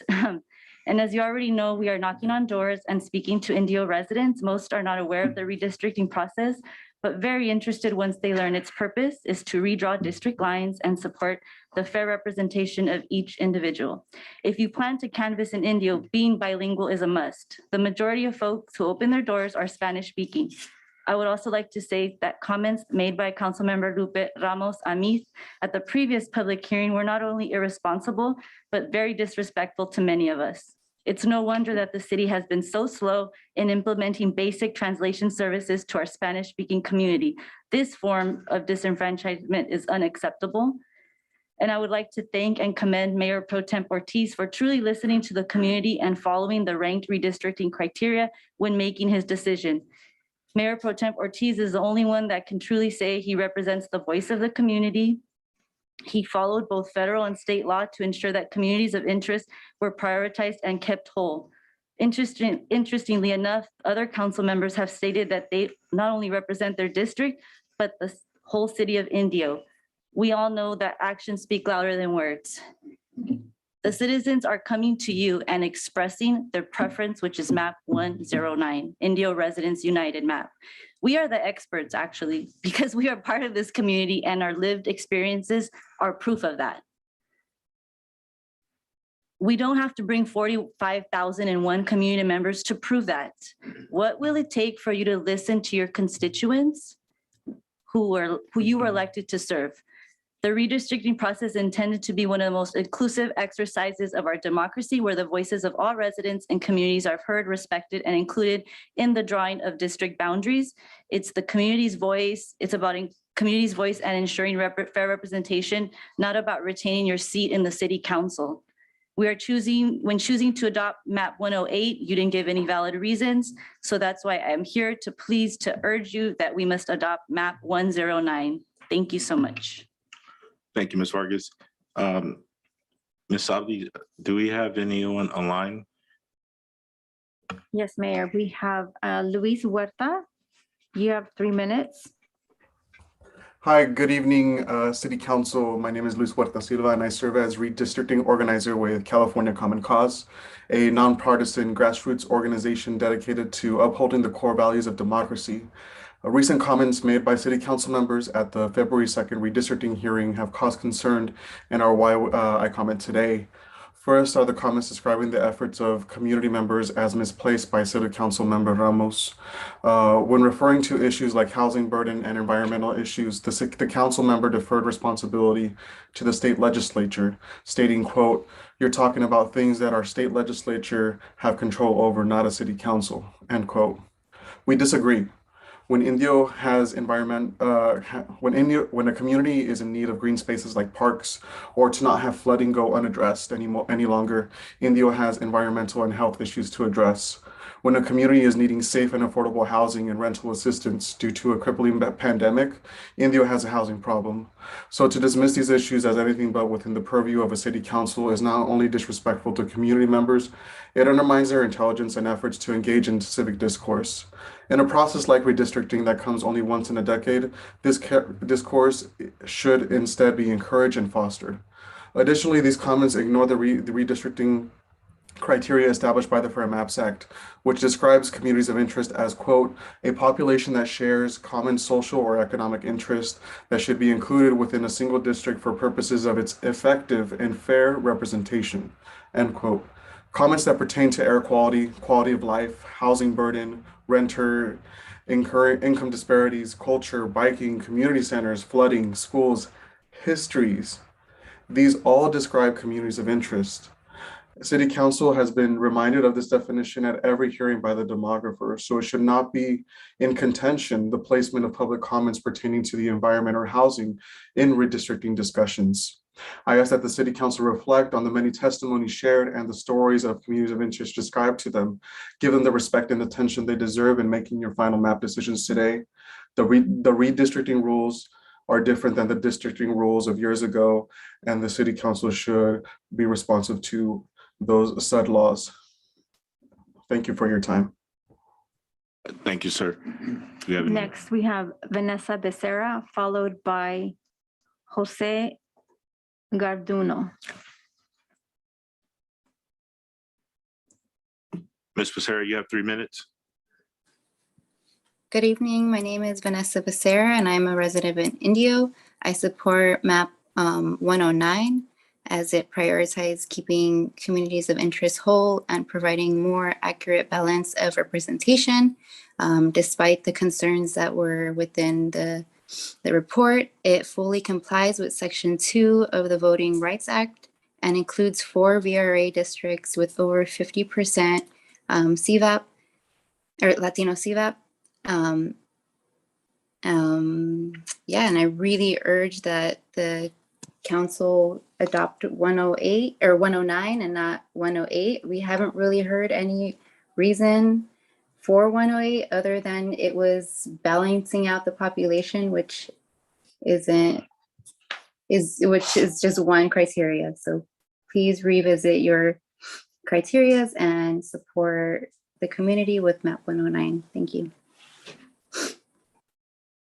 Thank you for your comments. Next is Jose Garduno, followed by Mitzi Esquivel.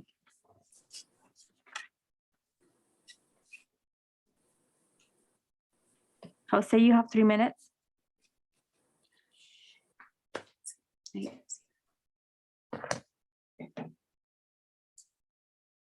Jose, can you unmute yourself?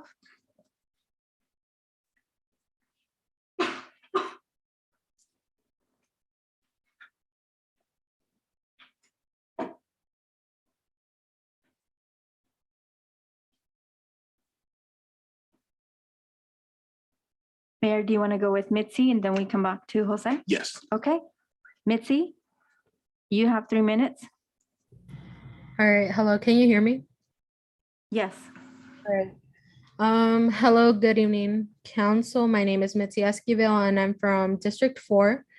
It's honestly frustrating to see our so-called representatives ignoring our concerns with the exception of Pro Tem Mayor Oscar Ortiz. It's frustrating to see and hear and experience these things in real time. The discouragement of civil engagement and the importance of seats rather than the lives of its residents. It's a spit on our faces and just straight up disrespect. I'm not sure what else to tell you. You've heard it all before. You've heard it and seen the support of Map 109. I'm tired. I truly am. And I once again urge you to revisit your support for Map 109 and support Map 109, or I urge you to revisit your support for Map 108 and rather instead support the Map 109. Thank you. Thank you for your comments. Yep. Next speaker. Jose, are you able to unmute yourself?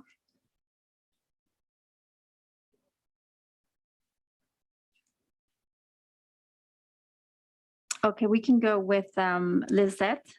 Yeah. Lizette, you have 3 minutes.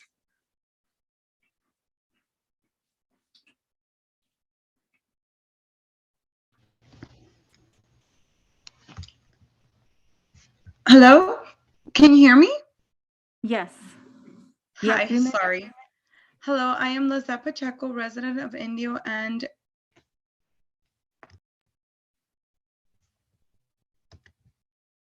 Can you speak a little bit louder? Oh. Okay, she dropped off of Zoom.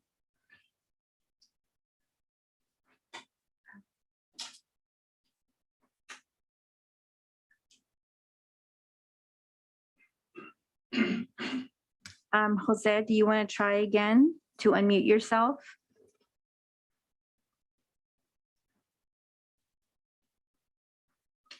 Okay, Mayor, I don't have any other raised hands at this moment. Okay, so at this time, I will close the public hearing and open it up to the council for any comments about the map.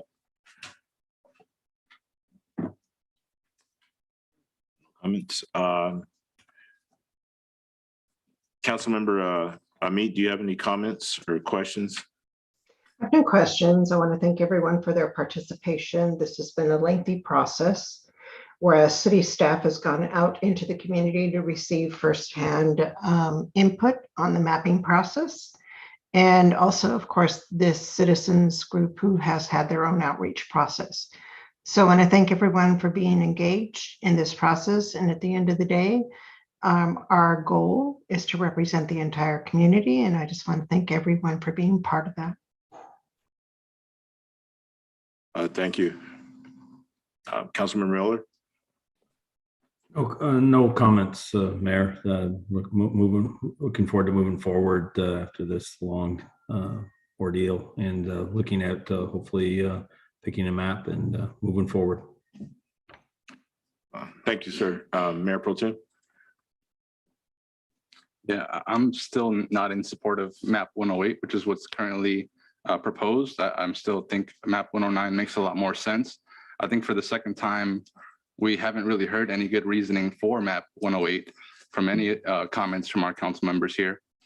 And, you know, looking at map 108, it keeps the issue that we had with our previous map, which is it keeps splitting up our low-income communities and grouping them with communities that are much wealthier, which can lead to disenfranchisement of those lower income communities.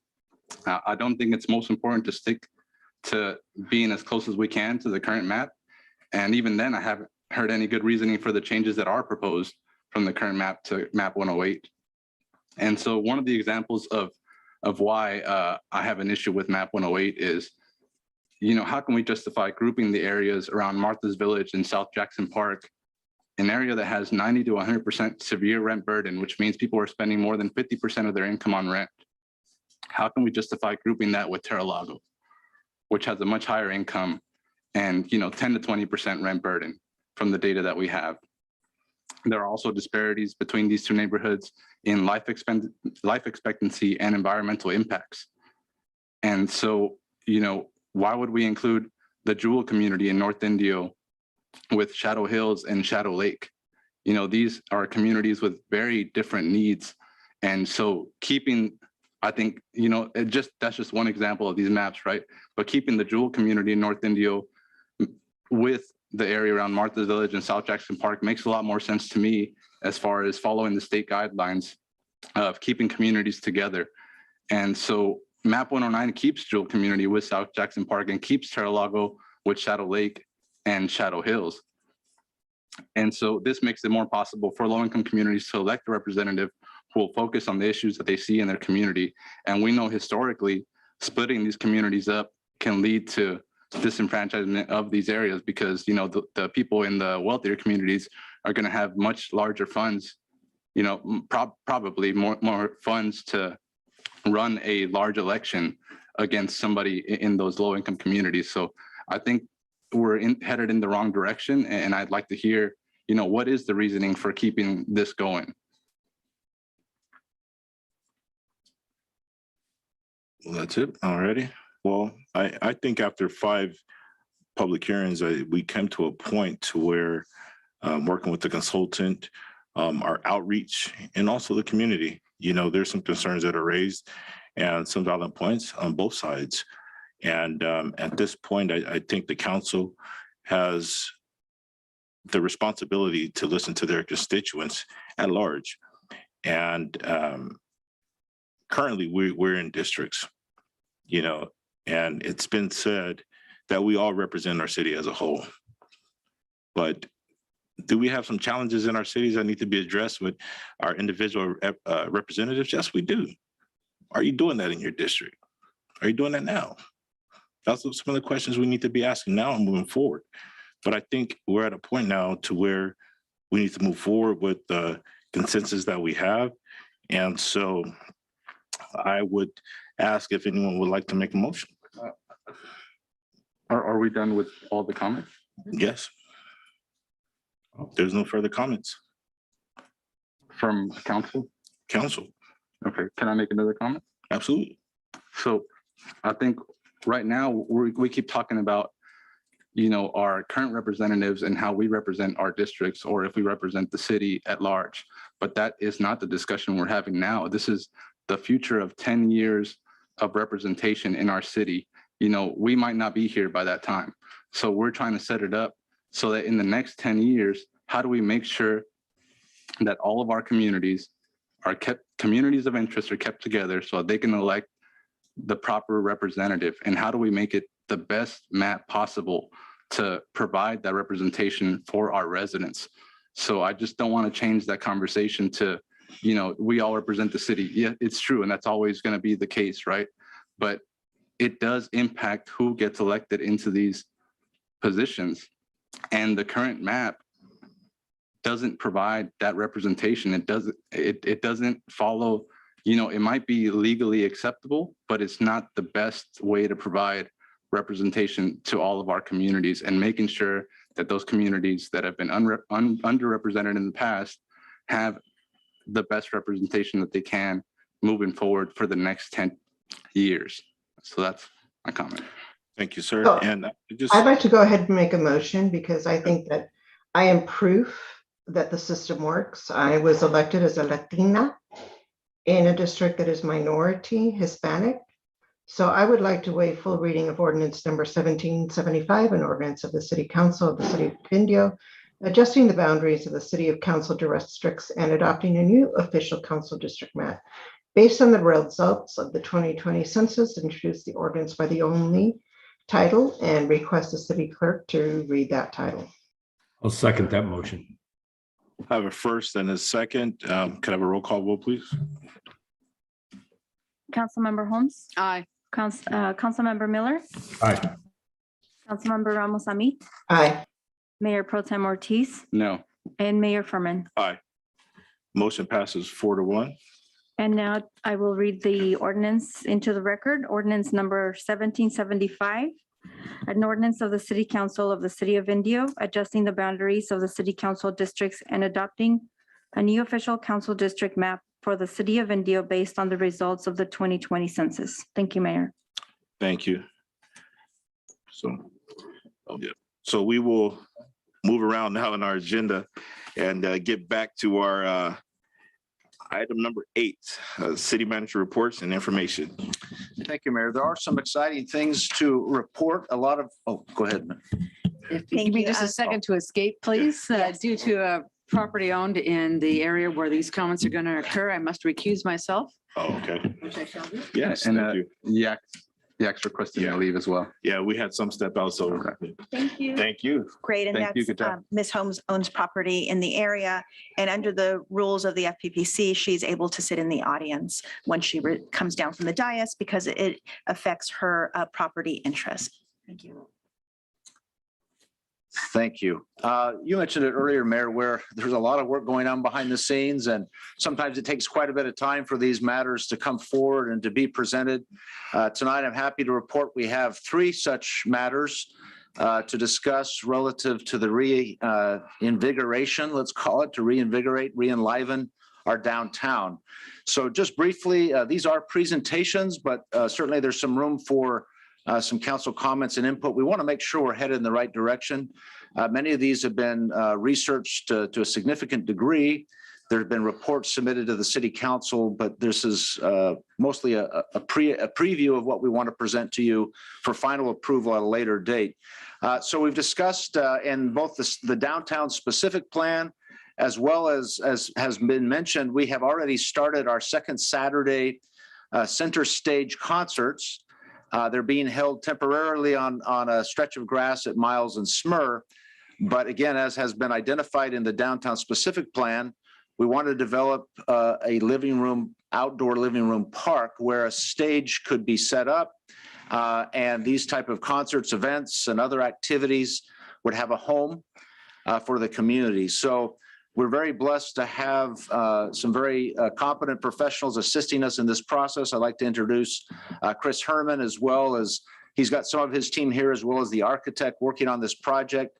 Maybe just to provide a brief overview, but to guide you there, you see on Miles and Smur. So this is actually south of where we've been holding the concerts at this time. But you see what is proposed here with the stage in the lower half of the parcel. The dark brown in the corner is a proposed restroom, and certainly there's more detail to provide. So Chris, would you want to maybe help guide us just for a few minutes? I'll move these along as you guide me as you explain. Yes, thank you. Thank you, Brian, and thank you, Mayor Furman and council members. It's been really fun to work on this project. I brought with me tonight Michael McAuliffe, our architect consultant, who I've worked with on several projects like this, including the Rancho Mirage Amphitheater and Silver Rocks venue platform, as well as our AV consultant, Anthony Flores, who's helped us really kind of focus in on what is it that we want to deliver for the city of Indio. What is the experience going to be for the city of Indio and the visitors who come to this space? How do we create a sense of arrival? How do we create flexibility within the structure that's created, the performance level that's going to be given, and what you can provide as an offering to a variety of different acts and sizes, which means what sizes and what types of acts. We started out with a basic shade structure that you can buy off of the catalog, and it's advanced with Michael's help to give you the most professionally designed in terms of economics and in terms of flexibility for what can be done with this raised platform area.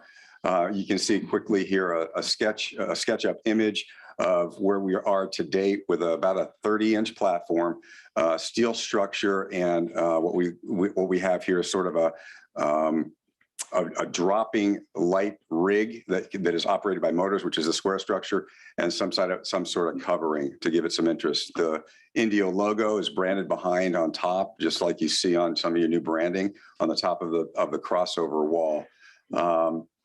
Simple structure. We also, you can see in this cross section, it's about 75 feet back is a mixing position. And it's important for many of these acts to have the right light, hit them at the right places to avoid dark spots and to have an opportunity to be seen in the right way. So with the help of the Index Room and Anthony Flores and Michael McAuliffe, we've come to this level. I'm kind of leave it at that. There's a lot of detail and thought that goes into these things. I want to open it up to questions because you guys probably have more questions than I have answers to stand up here and talk about. So we're here, we're available.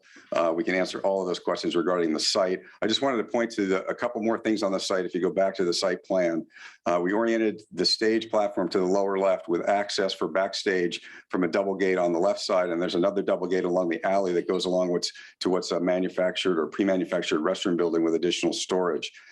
Surrounding the park is a fenced enclosure with a main access at the corner of Smyrna and Miles and a secondary access a little bit further down where the future beer garden is going to be. But it will be controlled at those 2 points. The mixed platform, you can see there's access for carting equipment into that mixed platform, which is a long lineal offset of concrete there. And along the fence, actually, Brian came up with this idea. I think it's really cool. Along the fence, we're gonna have little tables, little places to put beer, like little bar top 12-inch pieces that people can put their drinks down. It's envisioned that food trucks could be parked on Smyrna, they might be on Miles. This is across the street on both sides. We helped with the cactus garden to the east, and to the north is an open space. So you're going to have this core overflow area with music and activity. It's really a great way. When people get there, they're going to know that they're at a special place. So that's the presentation. And questions you guys are welcome to ask. Perfect. So we hope we're on the right target. Just one more quick, the restroom, there's an opportunity for a mural on the restroom to maybe make it a little more attractive, but wanted to draw attention that we would provide that as part of this proposal. It is also intended to be fenced, which would allow us from ABC regulations to have open container within the event area. So if there's some input, ideas, nods that we're headed in the right direction, we want to get this thing built. Great. I'll open up to the council. Councilmember Miller, you have any comments? No, it's just beautiful. I love the way it's set up facing Miles Avenue. I like that we have the amenities that we need to be able to utilize it and for other capacities too. And then the opportunity to have a stage there, I think is not only going to help the actual concerts and that, but the whole downtown theme that we're trying to go with. So my hat's off to everyone. And I think it's a great step forward. Great. Councilmember Amit. Thank you, Mayor Furman. I too do appreciate the work that has been gone into this presentation and do like the proposal of this outdoor space. My concern today is the same that we've had for the past 20, 30, 40, 50, 60 years of my existence in Indio is the security of the bathrooms and how are we going to manage that? If they're public bathrooms, how are we going to secure that after hours they're not being utilized, which is not out of our control. So I want to make sure that we have a plan to only have these bathrooms accessible during the operating hours of the outdoor theater. And that would be my only concern. And just to answer that question, because it's very good and important, because you can't quite see it in the site plan, is the fencing that is proposed around the site. So it may not just be concerts. I mean, you could have yoga going on this stage and other events and Tai Chi and so forth. That's when it would be open. That's when the restrooms would be open. If anyone was inside of that gated, the fenced area, and there is an event going on, they'd be trespassing, they'd be removed. So Yeah, I can add to that too. The restroom is in a really visible location where we ended up in the corner there, and the entrances are right out on the alley, so there can be a clear access, and the planting around that would be really low, so the sheriff's department could do a visual drive-by and know what's going on. So that's part of the plan there too. Or you could. Thank you. Mayor Pro Tem. Or the police. We'll have both. Got to forget what's in them, right? Okay. No, I think it looks great. I think it's really well thought out, and I do like it better than the initial drawings we had. So I see the improvement coming along. So appreciate the work. Thank you. Right. Thank you, guys. It's gonna be a fun one. Yeah, I'm super excited about this.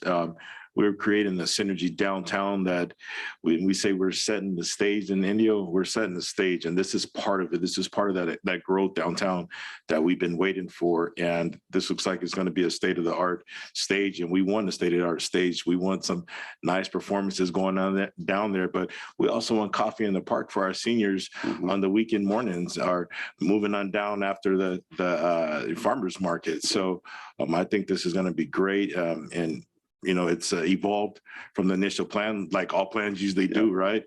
And it just opens us up for more opportunity down there. The only question I had is the grassy area. Will it be elevation? Will it be stadium grass sitting, or is it flat? How is that going to work out? Well, the initial concepts were we were going to try to grade the whole thing into and do kind of a raised berm, but this is better for the site and it's better economically. It's going to be the platform will be as high as it can be without a protection barrier in the front from an ADA, protection of people falling off the stage. But the grass will remain at a very gentle slope back as it is right now. There won't be any bowl, there won't be any terracing. So you'll have really a usable park, but it'll be very visible from anywhere north of that platform. And people will certainly experience it very well. And that flat surface is more multi-purpose, so we're more able to do other things, not just the concerts and so forth. If it were a fixed amphitheater, you're basically saying that's what you're going to do. We consulted with others that have done this in the past here locally and elsewhere, and they recommended actually not to do the amphitheater seating because that's where we were headed, as you recall. Yeah. Wow. Thank you. You're welcome. Thank you. That looks good. There's nothing else. Okay. So exciting to step onto the next item that is also proposed for the downtown, and Brooke Berry, our Director of Communications and Marketing, has been leading this charge. So you want to chat about our letter sign? Thank you, City Manager. Thank you, City Council, for allowing me to put this before you tonight. For the sake of simplicity, we are simply calling it the Indio letter sign.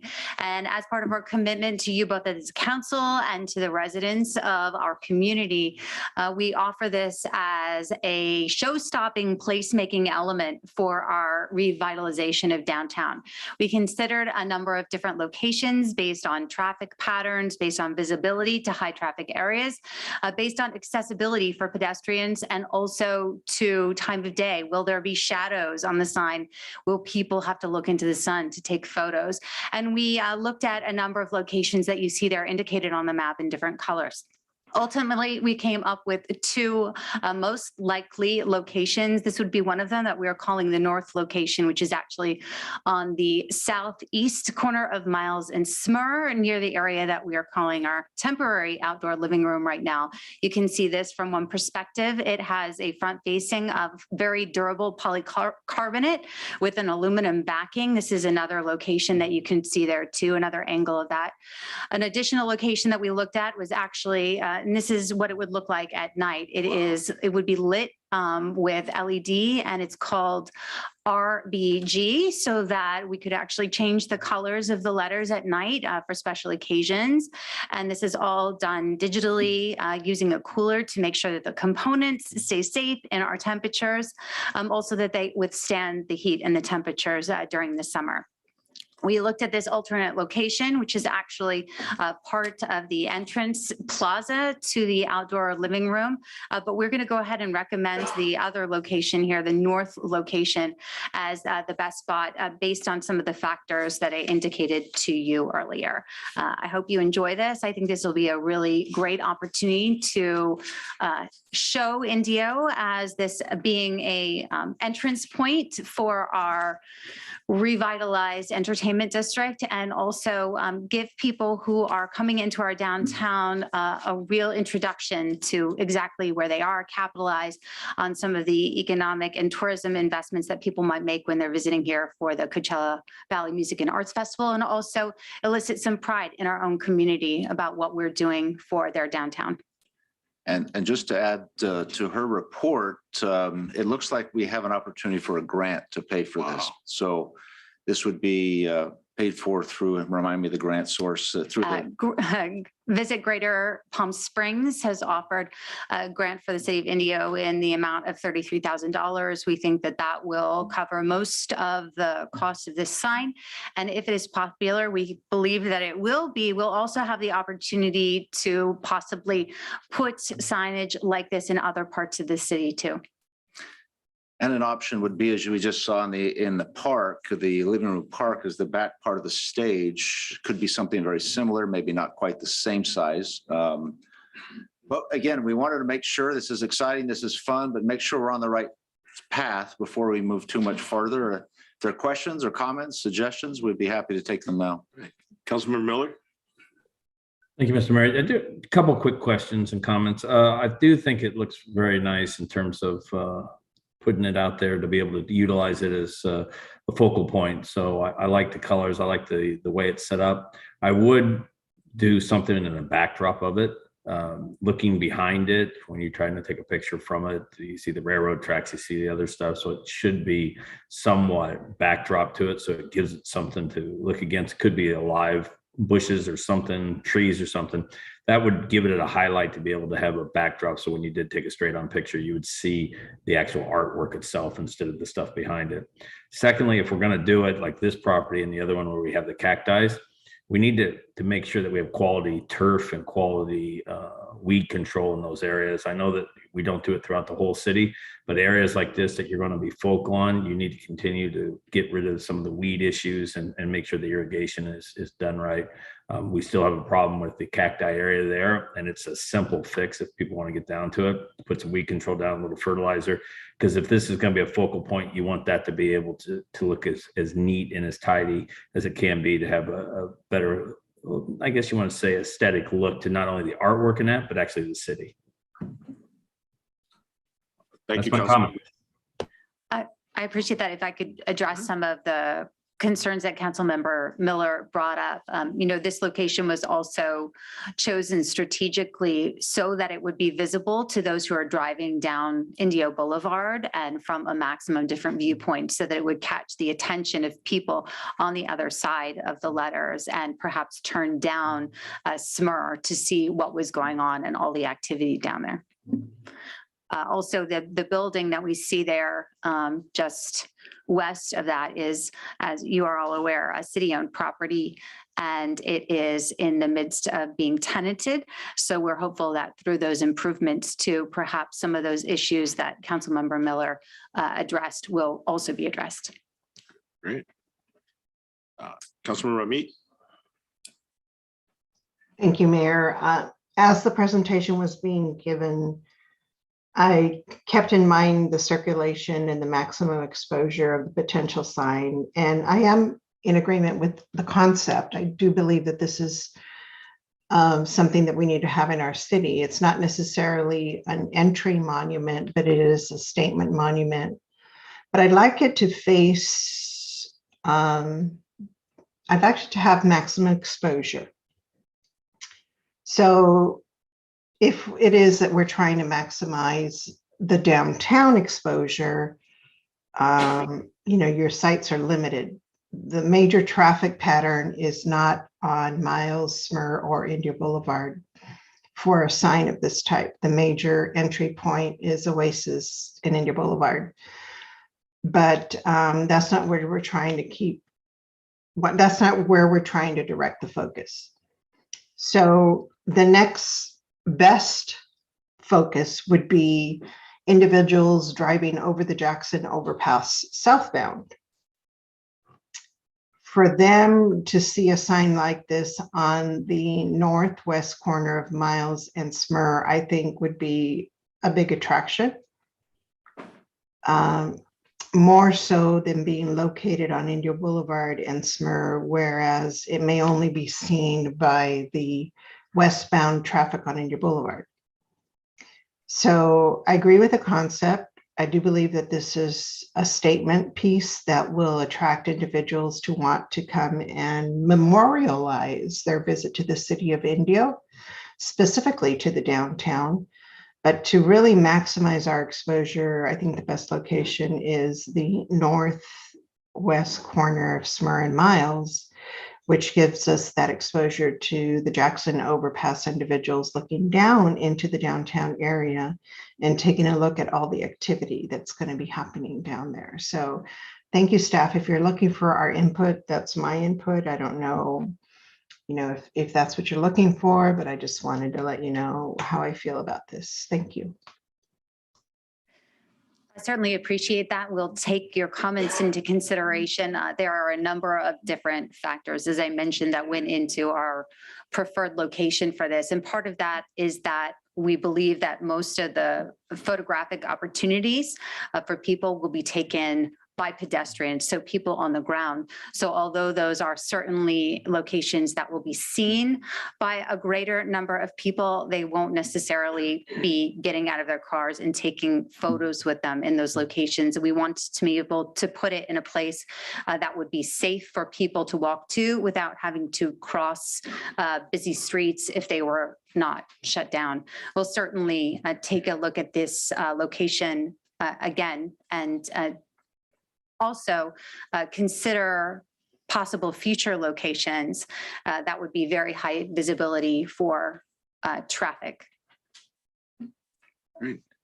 Mayor Pro Tem. Thank you. I really like the sign. I think the color is great. The light up's going to be great, especially for at night and for all those outdoor events that we have out there. It's going to be really good. I did have the same concern. I like the palm tree side a little better, because it has that background of the palm trees and because everybody's going to be going right there for the events. But if the lighting is a major issue for the pictures, then I would agree with Councilmember Miller in that we need some kind of background there, because even when the restaurant comes in on the left side, we still have the railroads and the other section that just wouldn't look good for the background pictures. It looks a little too empty right now. And I think that was intentional, that when we put it in the other locations, the background becomes too busy and fights with the letters themselves. Yeah. So the option, I think where you're headed, and perhaps with Councilmember Miller, we can look and maybe mock up some shrubs behind that. What we would lose is the visibility from Indio Boulevard, but what we might gain is a little more attractive shot, selfie, so to speak. So maybe it's a trade-off there that you'll have to just kind of look at. Yeah. It's just like you're looking at the back of the buildings back there, Yeah, I tend to believe that the trains add character and that they're part of what makes this location so special. If you're at one of our center stage events, you know exactly what I mean. But then again, that's also why El Mexicali is famous too. Yeah. Well, I mean, personally, I love it. And I understand some of the concerns some of our council's raised, but I think the reward outweighs that. I also want to just put out there's other things in the working on some of those locations that we're talking about that I can't talk about, but that's why I think this is a great location. If we move it over towards Indio Boulevard, I think we run the risk of pedestrians being too close to traffic. And I do like the concept of saying, okay, what's going on down there? Let's go park, and we could go there. And it's not too close to the stage area to where you could go take some photos or sit out in the grass or whatever's going to happen there. So, and also the train is how Indio got here. That's how Indio started, is our train. So I think we also appreciate that as well. But at night, and when we light it up in the color scheme, it's going to look phenomenal. And this is something that when you go to other cities, they always have a place where their name is a statement is put out there. And I stress that everywhere I go, the Coachella Valley Music and Arts Festival, the Tamale Festival, the Date Festival, all our festivals is in the city of Indio, and this represents that. So I appreciate the hard work that's going on in this. And if you bring some mocks, I'm willing to look at it. And, I'm not the artist, but, the concept that we're working on here, we're definitely moving in the right direction. So thank you. Thank you, Mayor. Thanks, Brooke. Just one last, I know we've got, time is short. These are views that won't stop. Regarding City Hall and library improvements. So again, these are items and matters that have been discussed and reviewed. So the City Council has seen this, but trying to air it for the public also to view. We do have on Zoom Matt Acton, who is the architect working from Holt Architecture on the project. Pursuant to our downtown specific plan and Matt's sketch of really what downtown is. You see City Hall there in the center. It's hard to read, but the green area is the civic area where IPAC, the Desert Theater Works, is kind of the arts area. You see the COD in red, planned parking on the former White Steel site. And then the blue are mixed use areas, commercial, residential, and so forth. So what has been contemplated as we've looked at all the sites in the downtown and how we can best view a future new City Hall. The most prominent site from a land use perspective would be the current library site. So what you see here depicted is the City Hall, a new City Hall where the library currently is located, and options for looking for another site for the library and accommodating that. So Matt, if you're on Zoom and able to jump in, maybe just to describe these briefly, I can go through the slides as you may direct. But again, more informational, but if the City Council has some comments to guide us, we certainly would look forward to that. Good evening, Council, Mr. Mayor, and Brian, thanks for the introduction there. I'm Matt with Holt Architecture. Knowing time is short, I'll be brief. And if we go a little too fast, hopefully we can capture any questions afterwards. So as Brian mentioned, we've studied the various parcels and opportunities around this downtown civic center. What you see around the perimeter of the central City Hall here on this screen is just an idea of what the kind of future build out and current in progress build out could be for downtown. We have COD on all these plans. Obviously, they're phase 1 building in the bottom left. They're phase 2, which is soon to break ground. They're kind of middle left. An idea that we know is being discussed in general is maybe some parking or a parking structure on the south center. So we've represented that. And on the east side, on the right, as Brian mentioned, possible mixed use opportunity as the city.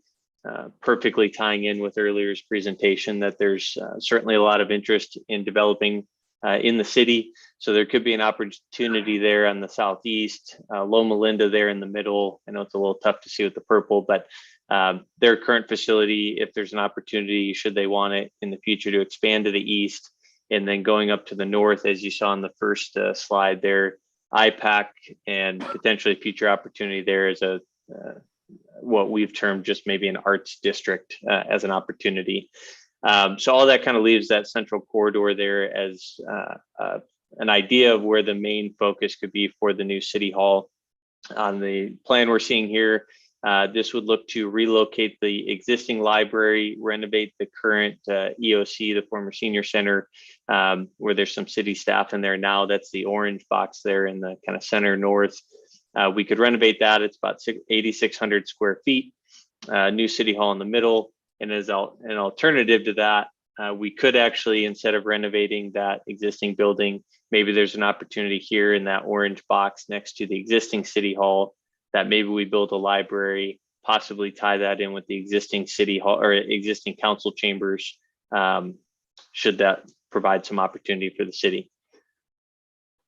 Next slide. This City Hall. Yeah, this one here, instead of actually doing a renovation of the EOC or a new building, this is just representing maybe we look at the existing City Hall and renovate that after we can move City Hall into its new facility. And a similar option, you know, what does the downtown look like if the library was a new standalone structure over on the northwest as part of that potential mixed use type of idea over there on that lot? we could actually locate it there on Bliss across from COD's future phase. So again, thank you, Matt. A lot of detail relating to the analysis of the existing city hall that's over 50 years old, has some serious structural issues that we've identified. Knowing that where we're headed as a community and making the statement equal to the investment by the College of the Desert, Loma Linda, and all that's taking place in the downtown, it's time. There'll never be a cheaper time. As you're well aware, Council, the public safety campus, which Matt is also the architect on, is well underway, and the financing for that facility, actually 3 new buildings for the police and fire, we can include the financing here and gain some significant economies of scale if we include these projects there.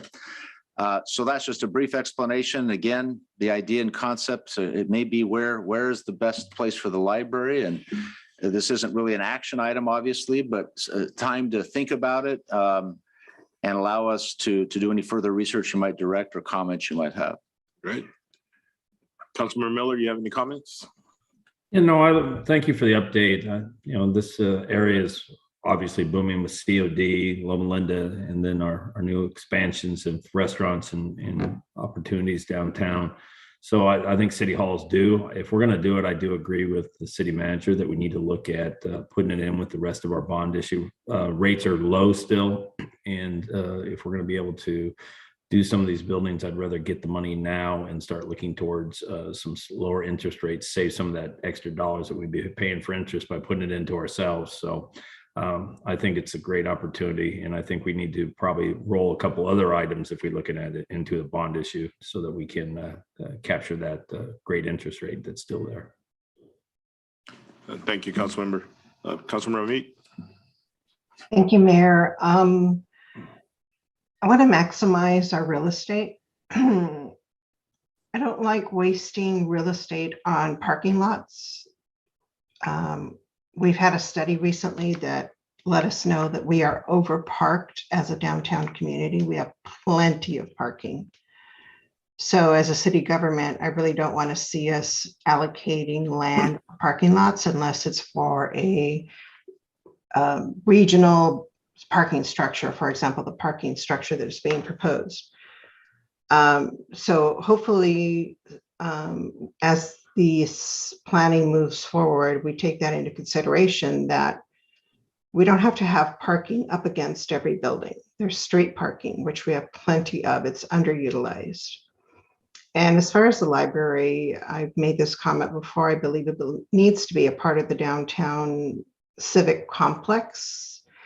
It needs to be part of that whole campus feeling. And to me, I feel the best location is where the current EOC is. That way they have access to the outdoor living room where they can have either children's hours readings or yoga or senior events. But connect the facility with an outside amenity, I think is important here, and keeping it connected to the civic campus, I believe, is also important.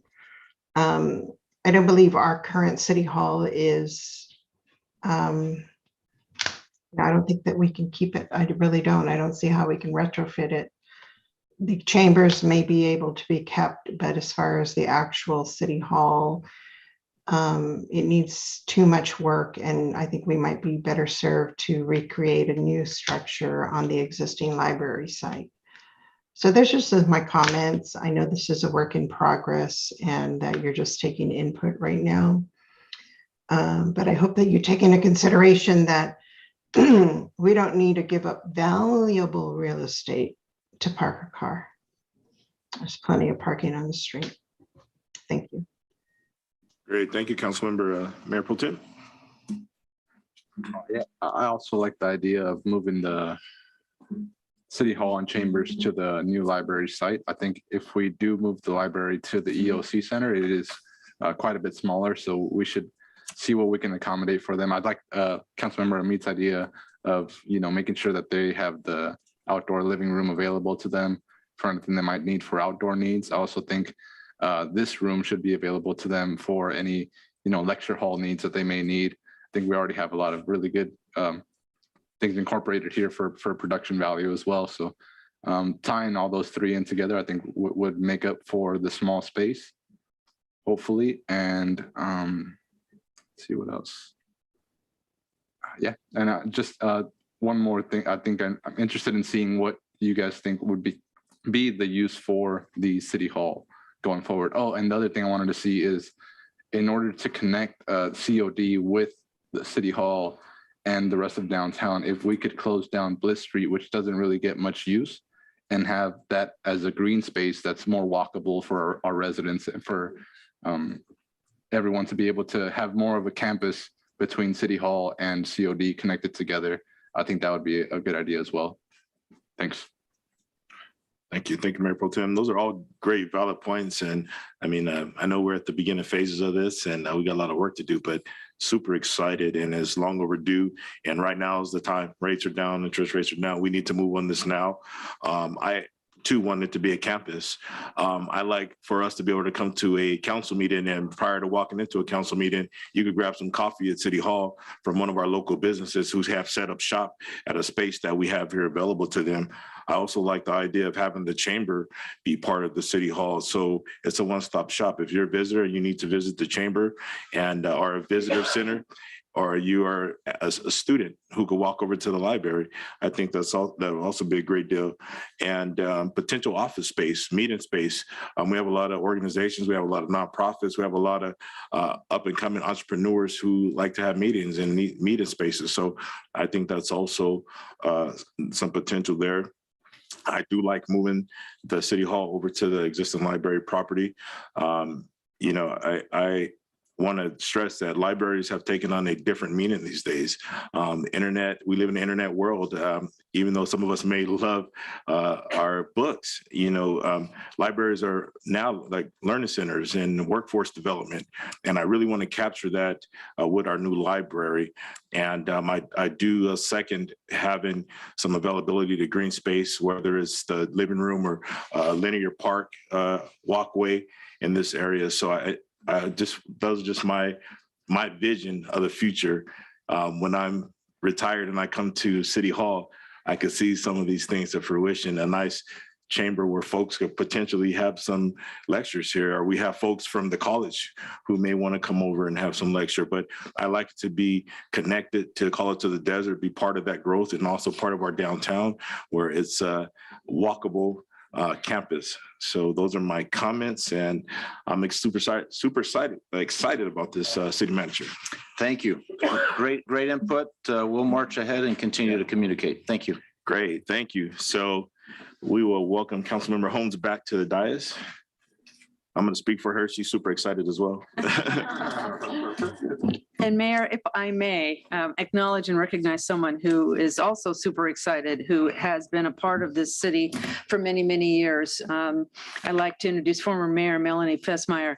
She has been working with the city, leading it, pushing it forward, and really major importance here in the city of Indio. And thank you for being here and for your thoughts. Thank you. Well, I can't see Melanie, but I want to welcome her as well. We miss her and thank her for all her years of service. And Yes. Also, Mayor Furman, I do have a question and a comment before we move on. Absolutely. We received an email from the city clerk at 5:33 p.m. with some public comments. And I thought we had a deadline for receiving public comments. And I'm not sure how city attorney wants to address those, but they certainly weren't given within the time constraints that we had set up as a policy.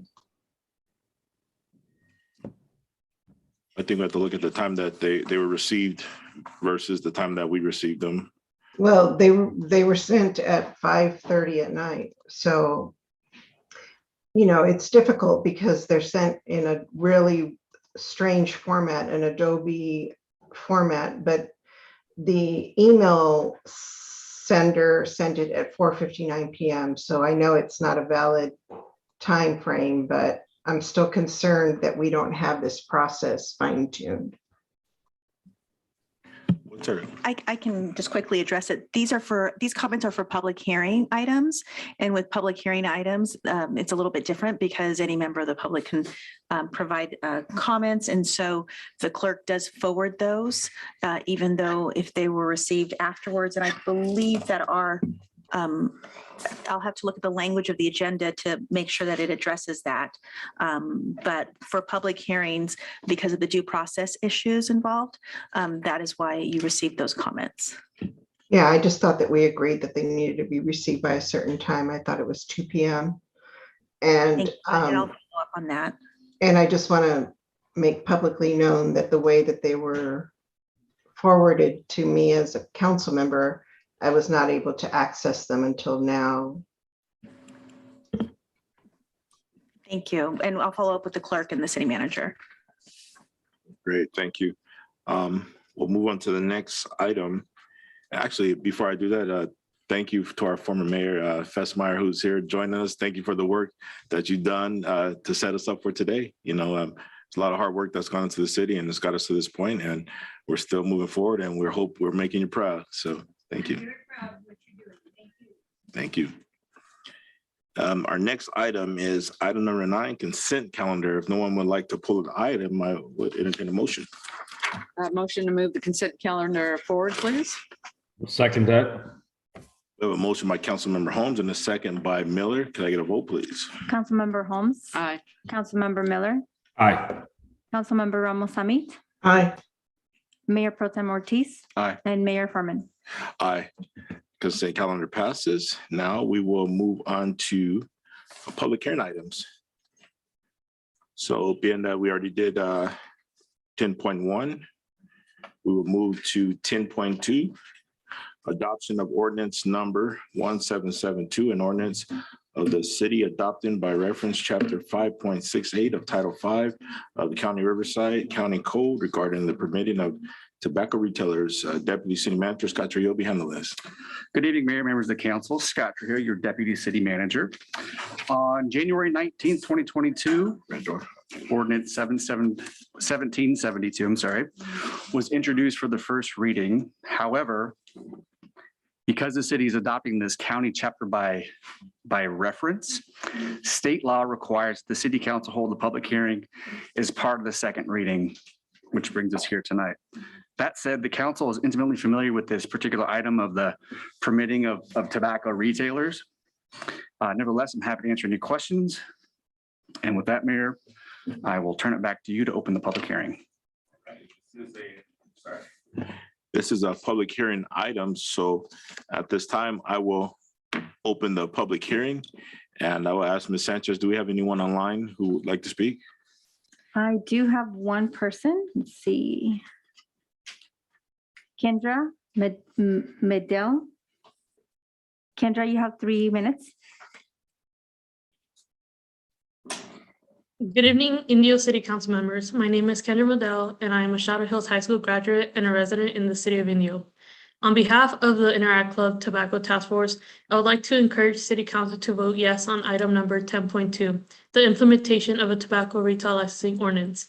My peers and I have dedicated over 2 years to bringing more awareness around the harmful effects of tobacco use among our peers within the Indio community, attending educational meetings, public hearings, and various city council meetings. I graduated last year and I am now attending UCI, my dream school. Luckily for me, but I cannot say the same for some of my friends who became addicted to vaping. While I was sending in college applications, they were trying to find out which store to purchase their next vape from. I have seen firsthand how illegal access to tobacco products have led people, my own friends, down the wrong path. This dangerous path is detrimental to the future of our generation. People I knew from high school may never end up going to college to build a successful life because of the choice they made to consume tobacco products. So it is the job of those with the strongest influence in our community to band together and do what needs to be done to protect the health and future of those who may not completely understand how their decision can impact their lives forever. Adopting a tobacco retail permit has proven to reduce illegal tobacco sales and youth among youth in more than 120 communities in California. So that is why I say yes to positive change, yes to the future of my generation, and yes to doing everything we can now to prevent the worst later. I hope you say yes to. Thank you for your time. Great. Thank you for your comments. Next comment is from Alyssa Ortega. Alyssa, you have 3 minutes. Good evening, Indio City Council members. My name is Alyssa Ortega, and I am a Shadow Hills High School graduate and a resident of the city of Indio. And for around the past few months, we've visited several city council meetings in order to get this ordinance passed. I have been actively a part of the efforts here in Indio since October 2019. Myself and many other youth in Indio joined the Interact Club Tobacco Task Force to bring awareness around how illegal access to tobacco products have affected my current generation. So that is why I'm here today, to be an example to my peers and have encouraged those who have the power to make change to do what is necessary to keep tobacco products out of the hands of youth within our community. Council, please consider the implementation of tobacco retail permitting ordinance. Adopting a tobacco retail permit has had a clear benefit in more than 120 communities in California. Illegal tobacco sales in communities with TRPs have drastically dropped and ultimately reduced tobacco use rates among youth in those cities. In 2 years, I've witnessed our community get behind this cause, willing to do what it takes to guarantee a brighter future for everyone. Adopting a TRP is one way to do so. Indio's journey to healthier environments for our residents start now. Thank you. Thank you. And I do have another one. Lizette Pacheco, you have 3 minutes. Hi, can you hear me? Yes, go ahead. Hi, hello, I am Lizette Pacheco, resident of Indio and a CSCAN volunteer. Local action to protect kids from tobacco is critical. 10% of tobacco users started before the 6th grade, 44% by the 9th grade, and 85% by the 11th grade. Everyday youth try tobacco lured by the flavored products like bubblegum and watermelon. Early nicotine use is correlated with a lifelong nicotine addiction. I urge a yes vote on the first reading for the tobacco retailer licensing program as part of an effective way to prevent youth access and uptake of tobacco.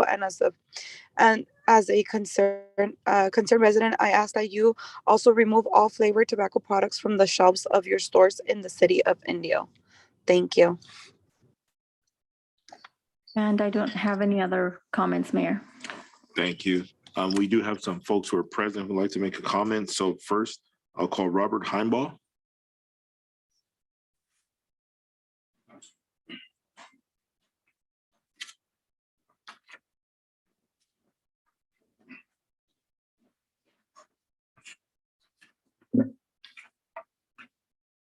Good evening, council members, staff, and guests.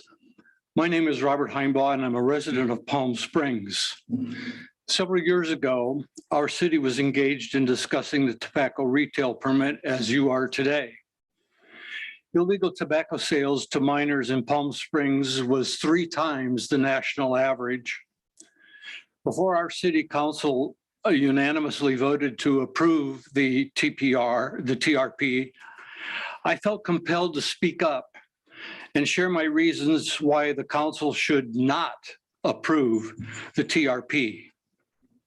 I respectfully urge you to carefully consider those reasons now before you take action on this issue. Here are my reasons why you should not approve the TRP.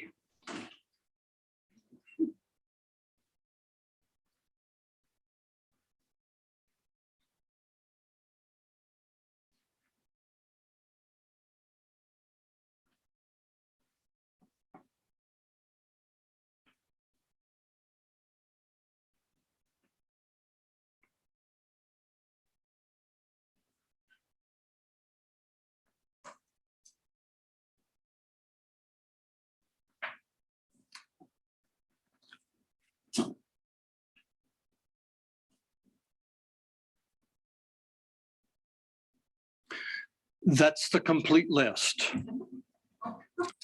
If you truly believe in the safety, the well-being, the health, and the future of your children, your youth, the kids in your community, not just those who are here today, but those in the years and the decades that come, you, the leadership of Indio, have an ethical and a moral responsibility to demonstrate a commitment to your community by approving the TRP for the sake of your kids, their lives, and their future.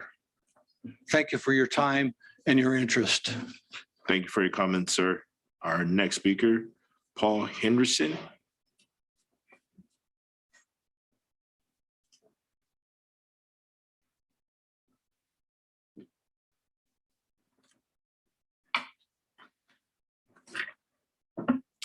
Dear Mayor, Mayor Pro Tem, City Council and staff, my name's Paul Henriksen. I'm a resident of nearby city Palm Springs. Late yesterday, I was thrilled to learn that you have on this evening's agenda this item, item 10.2, the Riverside County Tobacco Retail Permit, also known as the TRP, and with it, a recommend approved status. I'm one of a group of Coachella Valley community volunteers that helped organize and get the TRP passed in Palm Springs. So it was not long ago, we in Palm Springs were where you are right now, being one of the last remaining cities in all of Riverside County that still had not adopted the TRP. After much discussion with our city council members, other city leaders, and after all the spreadsheets and graphs and documents, truly enough to make you go bananas, our city council voted enthusiastically to approve the TRP with a 5-0 unanimous vote. That finally put Palm Springs on the right side of history. Tonight's your turn. I'm pleading with you to do the same and protect our precious youth. As your city attorney will tell you, the county will be the one responsible for driving the bus on this one. There's no cost to the city in dollars, time, or personnel. That's all up to the county to take care of. You just have to approve the TRP. There's nothing more important than using all the tools we have to help protect our younger generations, especially from something so very harmful and deadly as tobacco. You don't need more spreadsheets, graphs, and data to tell you that. I'm sure you already know all of this. So please give a big, strong, unanimous vote and adopt the TRP and protect our youth. Please come join Palm Springs and nearly all the other Riverside County cities here on the right side of history. Please, we want you to join us and protect our youth. Thank you so much, our 2 adult children and our 5 grandchildren. Thank you also. Thank you. Thank you for your comments, sir. I have another speaker, Barbara Drills. Is that correct? Drills? Dries?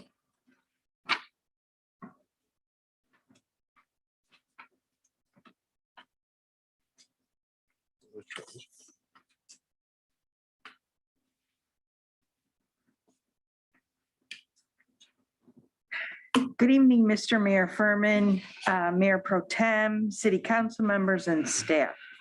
My name's Barbara Dries, and I'm a member of the Rotary Club of Indio.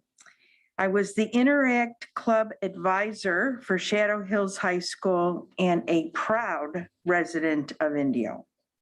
As the Interact Club advisor for Shadow Hills High School, I have been a part of the research and work done by the Interact Club members' Tobacco Ordinance Task Force, which first presented their concerns to the Indio City Council at the October 2020 City Council meeting. Prior to their presentation, they researched the topic for a year. Along with them, I learned the rampant spread of the vaping culture and the harm it is causing our youth. I saw and heard the genuine concern the students have for their peers and families.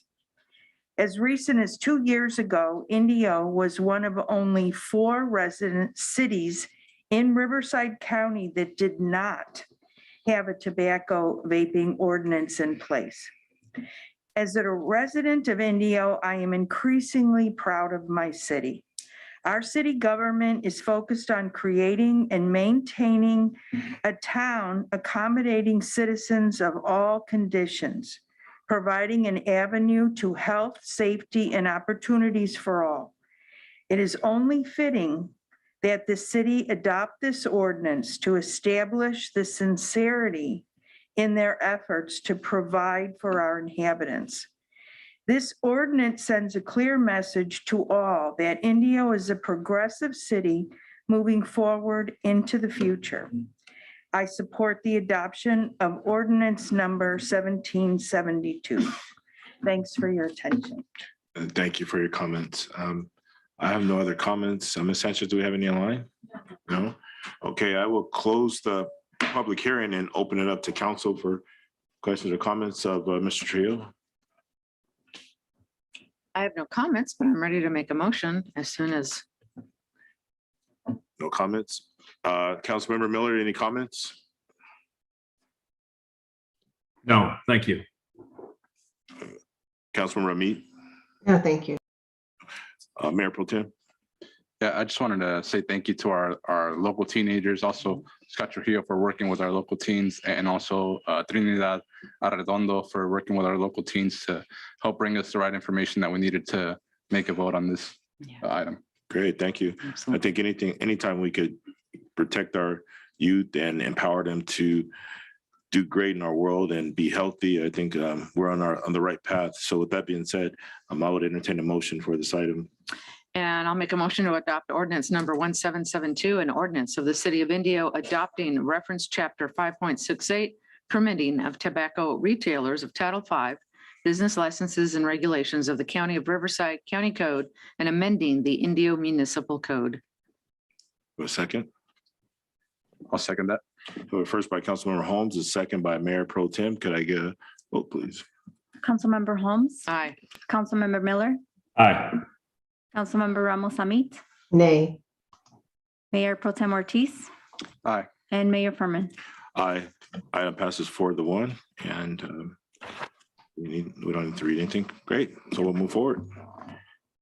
Okay, our next item is item 10.3, consideration of the appeal of January 26, 2022 Planning Commission no action decision for Church at the Red Door and approval of conditional use permit 20-10-1064 and design review 20-05-474 to allow a place of worship on a 13.07 acre project site to be located at the southwest corner of Jefferson Street and Avenue 49.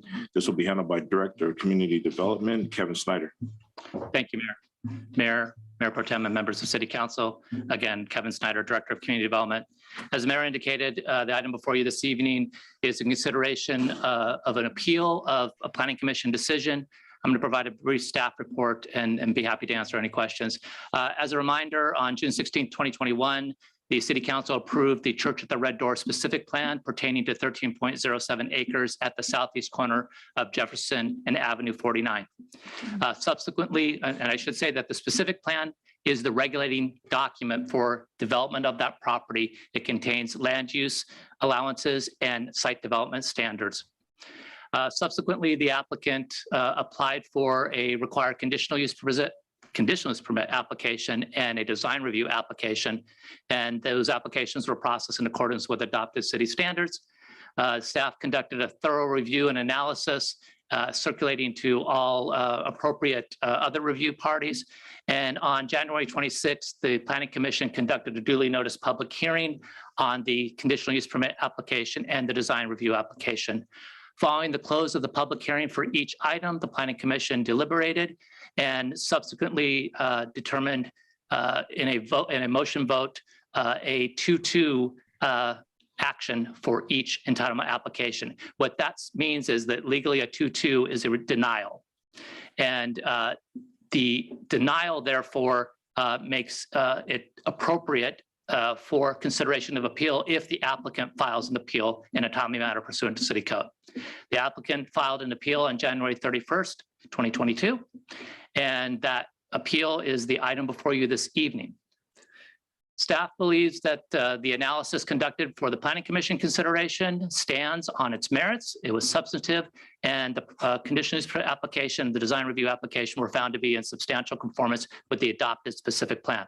Therefore, staff is recommending that the City Council approve resolution number 10266 and 10267 that would overturn the Planning Commission's denial and approve the conditional use permit application and the design review application. And with that, I'm happy to answer any questions the council might have. Thank you. Well, this is a public hearing item. So what I'll do is I'll open the public hearing and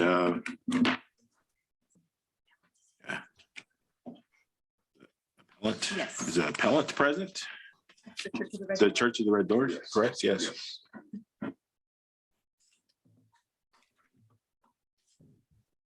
Thank you, Mr. Mayor, council members and staff. I'm Randy Linthicum. I'm executive pastor at Church of the Red Door. And I appreciate this opportunity to speak with you tonight regarding our hope and plan to become part of the neighborhood surrounding Jefferson and Avenue 49.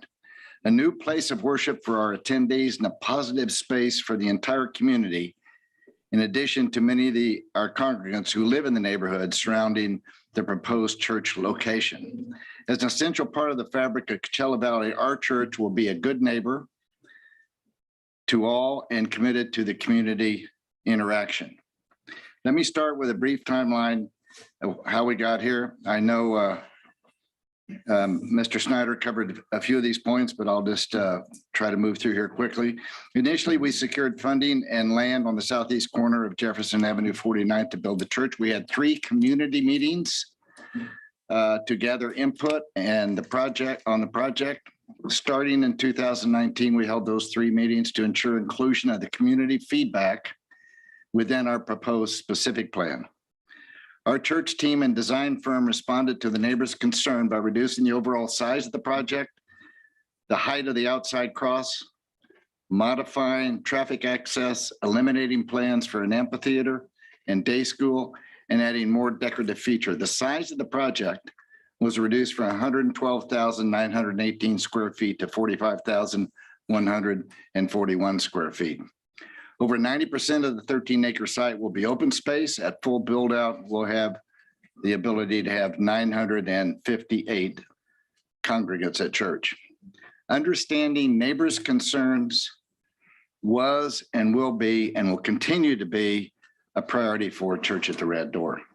This specific plan was approved unanimously by the Indio City Council on June 16th, subject to changes that included limiting the access on 49th to emergencies only, limiting the use of turf, and prohibition of noise amplification outside the church.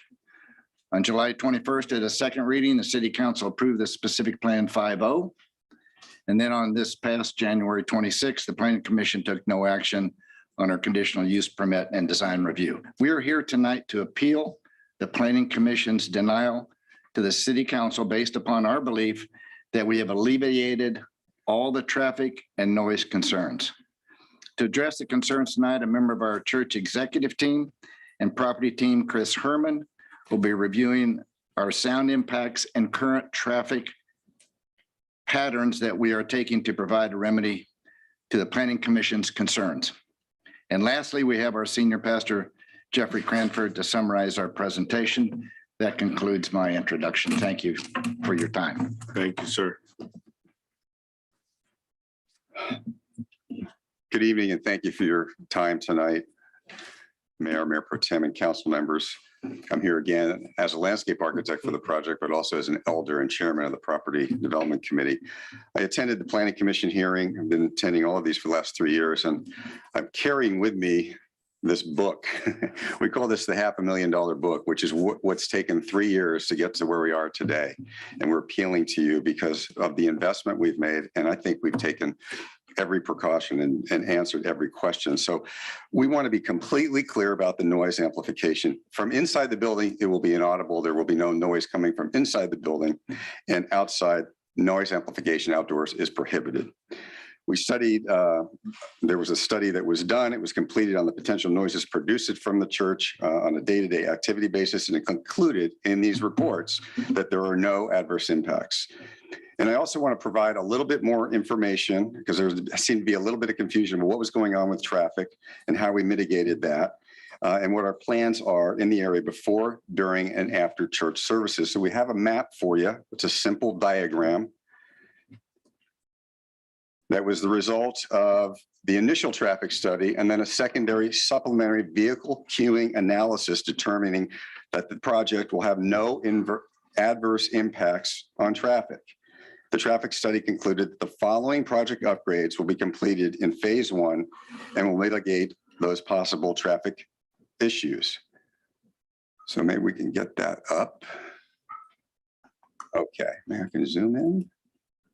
Okay, well, let me just start with relocating project access on Jefferson Street to the north to accommodate a longer exclusive right turn lane into the church. So we're talking about traffic coming from the north and expanding, there we go, expanding the turn lane and lengthening it for stacking here.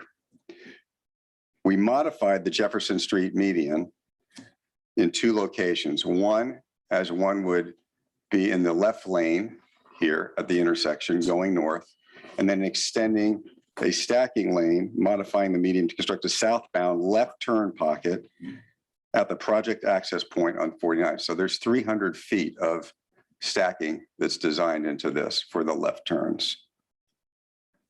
So that summarizes the actual street improvements that we're doing.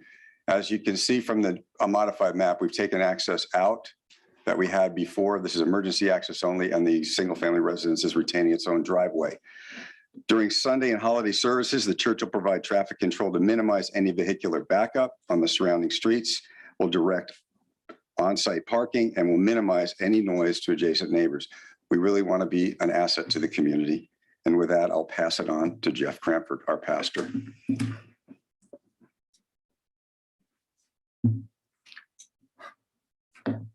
Mayor Furman, thank you. Mayor Pro Tem Ortiz, City Council members, we certainly appreciate the opportunity to make this quick presentation. I just want to really kind of try to communicate 3 fundamental things. Number one, we definitely want, as our executive pastor said, we want to be a good neighbor. And I realize we're a border property, and to some degree we'll be serving various cities. But I think our intent is very much to stay communicating with our neighbors. We're going to have a dedicated line during construction that people can call if there's concerns, and many other things that we have in place that I think is going to be attuned to our immediate neighbors. And I think that's very much the concern, has been the concern here. Secondly, and I think I really want to try to communicate the missional nature of Church at the Red Door. When you think about what is a missional church, we're trying, the function of my task anyway, and our task as pastors, is to equip the saints for the work of service. And what is that work of service, and where does that accrue? And I think what happens is the way we may be serving more cities than just Indio, much of that accrues to Indio. And when I think about the Coachella Valley Rescue Mission, I think about Mama's House, and again, that's not specifically Indio, but it certainly affects. When I think about much of the narrow door, much of the work we do at Miles, a lot of that does come in, and you're going to hear a little bit of that possibly from some of the speakers tonight as well, from some of the comments. We just want you to know, and we've done the presentation to you before. We just want you to know that we not only want to be a good neighbor, but we want to benefit Indio. And I think Indio is going to be the biggest, one of the largest beneficiaries, certainly the East Valley, if we are effective in doing what we've been tasked to do. And our location in that sense, I think, is important. So thank you so much for your time. Thank you. Okay, so I will move on to comments and the folks who are present. And our first speaker is Michael Stearns.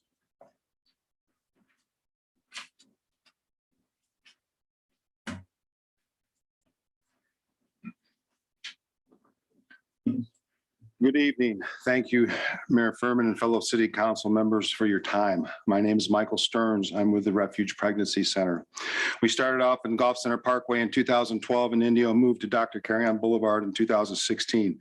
I am pleased to announce that we just signed an extension to our 5th year for our lease. So we'll be here for another 5 more years. RPC is committed to helping women and men in crisis, excuse me, and because of unexpected pregnancy. We are licensed by the California Department of Public Health and the only pregnancy center in the Coachella Valley, licensed to operate as a primary care clinic. Our services are all free to the community. We serve people in pregnancy situations through counsel, resource provision, education of sexual integrity, and prenatal and postnatal wellness, all with the love of Jesus Christ. A love that the Church of the Red Door shares with us. We provide local women a place of safety and compassion when they need it most. The Church of the Red Door supports the Refuge Pregnancy mission with prayer, volunteers, and provision. They're all about good for the community. RPC is just one of the great community organizations in Indio that are supported by the Church of the Red Door. I would say that they are just the neighbor you'd want next door to you. Only one day of impact on the streets, but a lifetime of good done by their members for many in this community. Indio will be better off because the Church of the Red Door is in this community.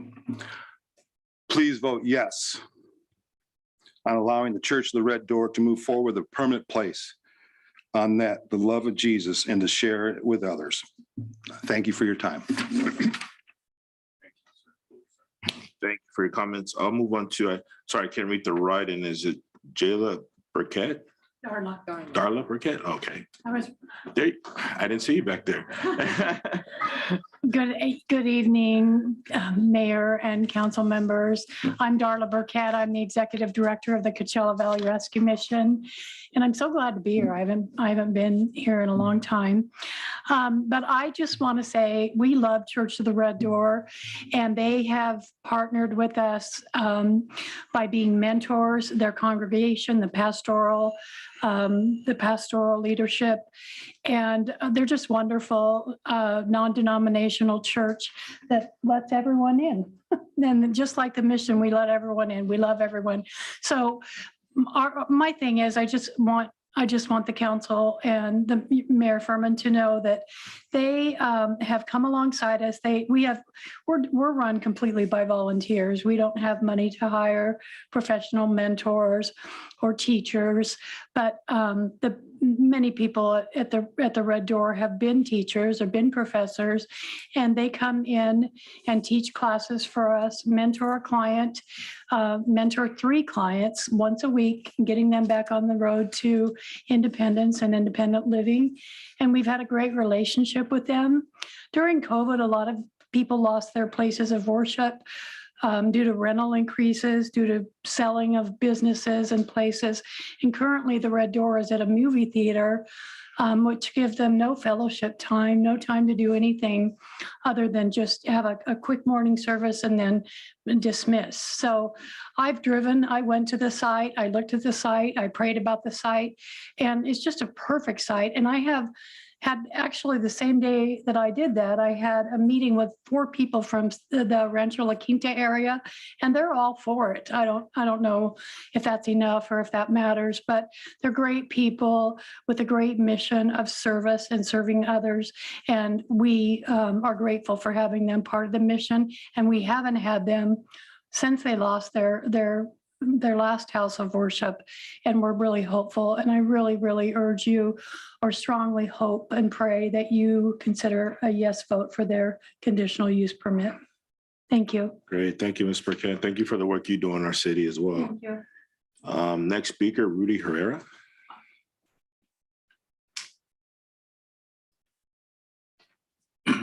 Good evening, Mayor and council members. My name is Rudy Herrera, and I'm a member of the Church of the Red Door and a developer, and been building homes in the city of Indio since about 2005, and worked closely with a few of the council members who are on the council today. Over the years, I've been in front of the city of Indio and asked for their support to build beautiful communities. This time I'm here to ask for the support of the council to build a beautiful new church that is just not a building. Following the teachings of Jesus, Church of the Red Door exists as to assist large body in contributing to the vibrant Indio and Coachella Valley. For all the walks of life through movement of the gospel that encourages community building, cultural renewal, social justice, and personal transformation. So I respectfully ask that the city council vote yes in supporting Church of the Red Door. Thank you. Great. Thank you for your comments, sir. We'll move on to Pastor George Garza. George had to leave, but he did send a letter. Okay, His letter here. we have that for the record. Okay, we'll get that to our council members as well. Okay, I have another one. Maybe you can help me with this one. We need some clipboards out there to help out. I think the middle, it's an TAICE. International night, is it? Yes, There, Mike and there it is. Tracy, that's what it says. Absolutely. Two brains are better than one. so. Oh, good evening, Mayor and the council members. Thank you so much. We're Mike and Tracy Groves. We work with Angel Tree. Angel Tree is a mission from Prison Fellowship. We deal with children whose parents have been incarcerated. We've been doing this for 15 years. So in the past few years, we are now members, and I too am an elder, Church of the Red Door. We have partnered with them. What our task is we're aimed toward reconciliation and restoration within really broken families and at-risk kids. Program starts when we deliver Christmas presents on behalf of the incarcerated parent. Church of the Red Door this past year financed that for 100 children, 40 families, many of them here in Indio. Then from there, we get a group of kids that we take to summer camps, and we do a number of one-day events and other camps. And Church of the Red Door for the past few years, we used to do all kinds of fundraising events. Church of the Red Door now basically finances everything for us, enabling us to basically maintain contact with a lot of these families over many years. And my wife has letters from some of the people we've contacted. We have met many families all through the valley, and I have a letter here from one of your Indio families. This is from Melissa Placentia, to whom it may concern. My name is Melissa Placentia. I'm a lifelong resident of Indio. In 2012, my daughter's dad was handed down a 30-year sentence to state prison, and as life we knew it would change forever. As a single mother, I knew I'd have to work extra hard to fill the void of his absence. At times I felt alone, since I did not know too many families going through the same situation. We were contacted by Tracy from Church of the Red Door, and upon our first meeting, I knew the help and opportunities that they were offering our family came with a genuine place. We no longer felt alone as we were introduced to families who are like us, and finally my daughter had met other kids who too had parents incarcerated, and she no longer felt ashamed of the trials and hardships and the pain that we felt without them. My daughter is 9 years old now. Thanks to Church of the Red Door, she got to go to summer camp for the first time, something that I would not be able to afford on my own. She learned the word of God, rode a horse, found she's great at archery, and made new friends and memories that will last a lifetime. She now attends Awana Bible studies weekly and continues to learn that God and how she works in her life. And thank you for Church of the Red Door for opening your door to us. And we ask that you let them continue their work in the community by allowing them a home base in our beautiful city of Indio. Thank you for your time. God bless.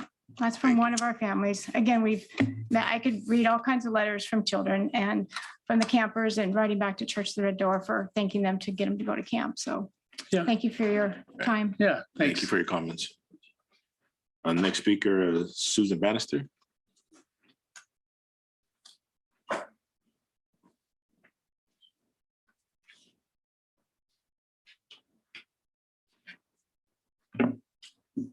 Mr. Mayor Pro Tem, and members of the council, my name is Sue Wyndham Bannister, and I live on Tigris Avenue in Indio. And I'm here to testify on behalf of residents about the integrity of the Church at the Red Door Project. Integrity is doing the right thing. And for many Indio residents, this project has come down to an issue of trust and integrity. Let me be clear. We would welcome the church to Indio, listen to the mission, the testimonials, but at the right location. Over the course of this project, many Indio residents have signed multiple petitions, have written many letters, and spoken at numerous meetings to express our concerns about the church's project, not the church, but this project. And we sincerely appreciate the City Council's actions to remove Avenue 49 from church access. We understand that you as a council must read and absorb many, many technical reports. So by now you are aware that the church has been playing a name game by using different terms for the uses of the project that soften the intent and make it easier to gloss over the finer points of the report. As just one example, changing the name amphitheater to outdoor worship center sounds softer, sounds less intrusive, but the function and the impact on the surrounding community is still the same. From the very beginning, church leadership has emphasized its desire to become a mega church. And together with its supporters and its members, they've spoken very proudly of the many programs that the church will operate every day of the week through activities that are not limited to just the sanctuary, and they're not limited to Sundays. So we residents are watching the church progressing successfully through the process by wordsmithing and downplaying the proposed use of the buildings, the significant traffic issues, and the impact on the surrounding communities that will result from the project. We're now at the last step to determine if the church is the appropriate size and project for this location. A 958-seat church, a busy big church, is not a neighborhood-sized church by anyone's standards, and we all need to be clear that this is the church's unwavering and ultimate goal. Again, we would welcome the church to Indio. This is not the appropriate location, and I would dare say that perhaps a location further into Indio and closer to the community of Indio that the church feels called to serve might make better sense, where they can grow, become as big and as busy and as outdoor oriented as they would like. Thank you. Thank you for your comments, ma'am. The next speaker is Gary Brooks.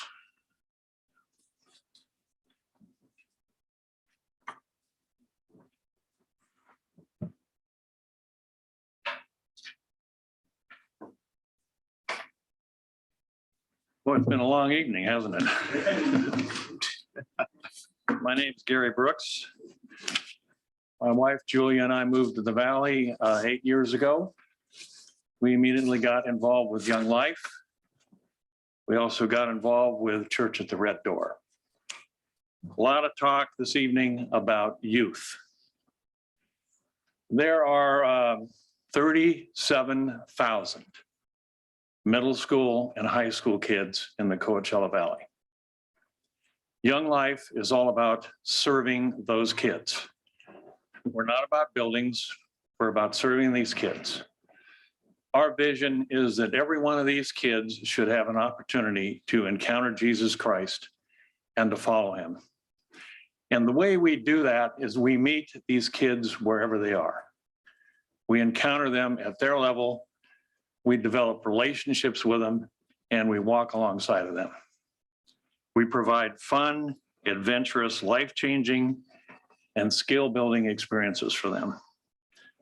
Part of our efforts include working in the community alongside like-minded adults, volunteer leaders, committee members, donors, and staff. And one of our key local partners is Church at the Red Door. It's not just the church, it's the people in the church. We get supported by their mission committee, and I'll bet you we get supported by more than 100 people in this church who give because they believe in the youth in the Coachella Valley. So I'm here tonight to encourage you to support this church, because this church is all about reaching out into the valley and making the valley a better place to live. And we're also talking about the future of the kids that live in this valley. That's what they help us do, and they're an incredible asset for us. So I'm here tonight to ask you to vote in favor of this church and the location where we are. Thank you and God bless you. Thank you, sir. Next speaker is Liz Stankus.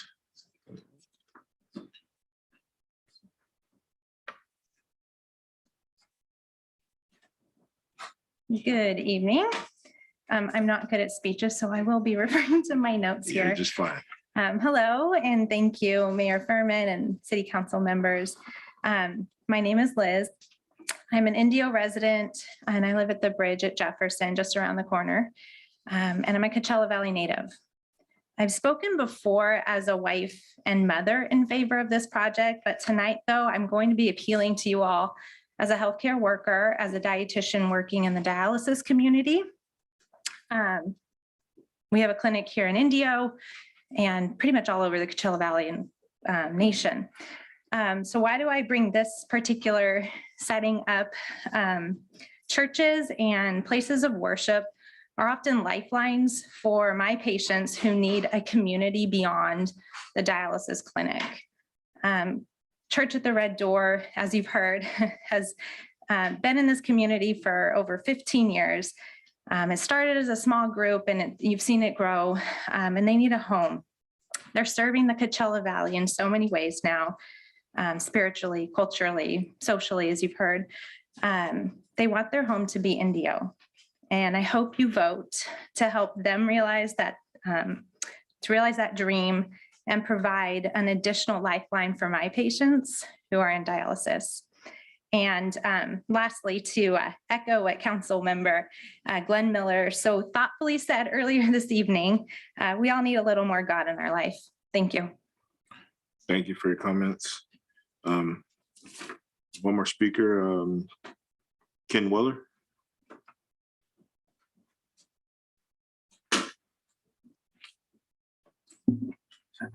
Thank you, Mayor. Tonight, we understand that the church does a lot of good things for the community, but we're really not here to discuss how it complies with a specific plan. We're here to discuss how does it fit into the neighborhood under a CUP. You know, the church, the general plan never imagined that a 965 seat church would be on this corner. When the consultants did all their work and put everything together, the specific plan did never take that into account. But it did take into account what a connected neighborhood was. A connected neighborhood is nothing more than more residential uses, maybe more intensive uses placed against residential uses which are less intensive. So those secondary uses are only allowed per the general plan on multi-use corridors.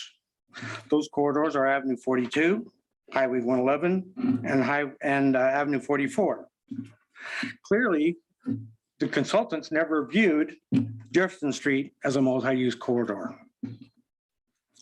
So when we talk about the driveway was being removed from the last council meeting, there was on their website, the church's website, they had a statement saying that they were backing out because the traffic plan was unsafe. So the church, since that time, has done another traffic study. And like the church has said, they've added a 300-foot turn pocket on Jefferson Street. A 300-foot turn pocket equals 15 cars. 15 cars, about 236 cars that need to turn into that one parking lot have to go through there. It's quite a lot of cars. And then to compound that problem, on Sundays, between, I don't know, let's call it 10 and 11, twice that many cars, over 500 cars, have to try to come in and go out in that same amount of time. Can anyone say that's too much? That's too big? The CUP is not conformance to the general plan, like I said. LU 6.7 of our general plan says to maintain high quality neighborhoods and ensure that infill projects are compatible in size with transition to neighborhoods. Since the beginning of this project, the 695 seat sanctuary has been the driving force for traffic issues, and it still is today. And when now they're applying for a conditional use permit, we still are the same place we were 2 years ago. One of the burning questions is compatibility of scale. When 233 parking places are approved, why are we adding another 23 more cars when the project is completed? This type of a condition where you start adding and subtracting makes it difficult for decision makers like you to be able to actually put your arm around how big this project will actually be. And does it meet the compatibility use requirements? Mr. Weller, your time is up. Can I just say one more thing? Yes, you can. So the city needs to determine the maximum allowable space for a realistic plan. The church should be able to do all the things that they would love to do in a church of about 300 people and probably no more than 100 parking places. Thank you. Thank you for your comments, sir. I have another speaker, James Vaughn.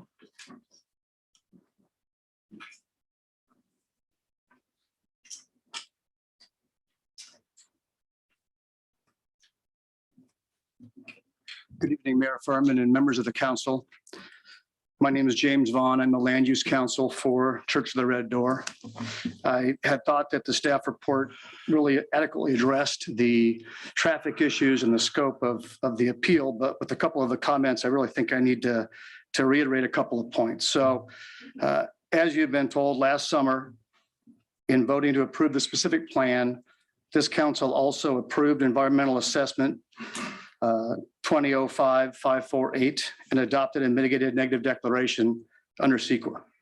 When you did so, you specifically found that the project would not have any significant adverse environmental effects, including with respect to traffic. This finding was supported by substantial evidence in the record, including the testimony of the city's traffic engineer that the project would have no significant traffic impacts. That was also supported by an independent third-party review of the issue by another outside traffic expert who found that the project would not have any significant traffic impacts with or without access on Avenue 49. Nothing has changed since last summer. There are no new traffic studies. There are no proposed project changes that affect traffic. And there's no evidence of any kind of any changed circumstances. Those are the legal requirements to reopen your previous findings under CEQA. The grounds of our appeal are set forth on the back of your staff report, the very last few pages. And I won't belabor those points here, but the Planning Commission action constituted a prejudicial abuse of discretion and a clear violation of my client's constitutional and statutory rights.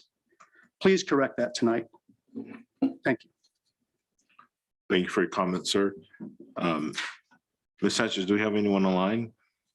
Yes, Mayor. David Ramirez, you have 3 minutes. Thank you, Mayor and council members, for hearing me out this evening. My name is David Ramirez, and I'm the founder of The Narrow Door.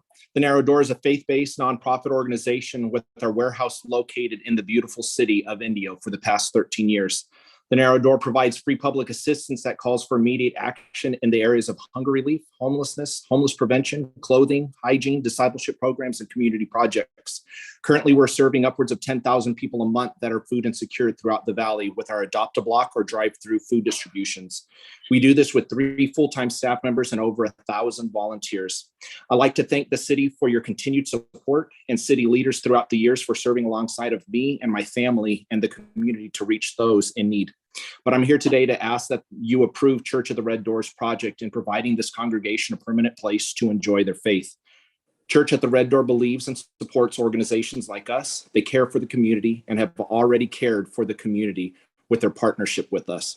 And I believe they would be a great neighbor to have within the city limits of Indio. Thank you again for letting me speak, and I pray you enjoy the rest of the evening.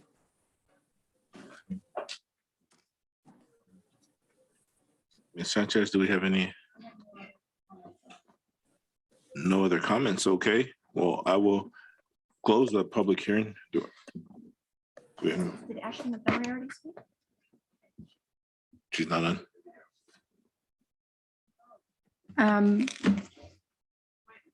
Yes, there is a public comment submitted via video. I'll ask Pat,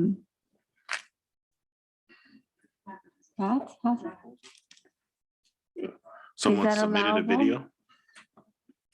Do we have, Matt? I mean, this is I believe innovative to a Matt has a council meeting. but I video, don't see why. public comment.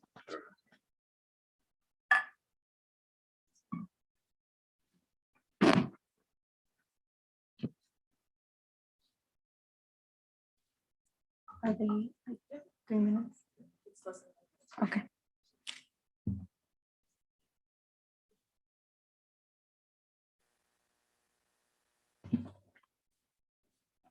Do we have the gentleman's name?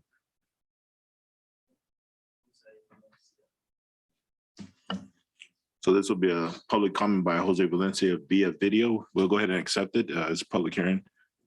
Innovative. I like it.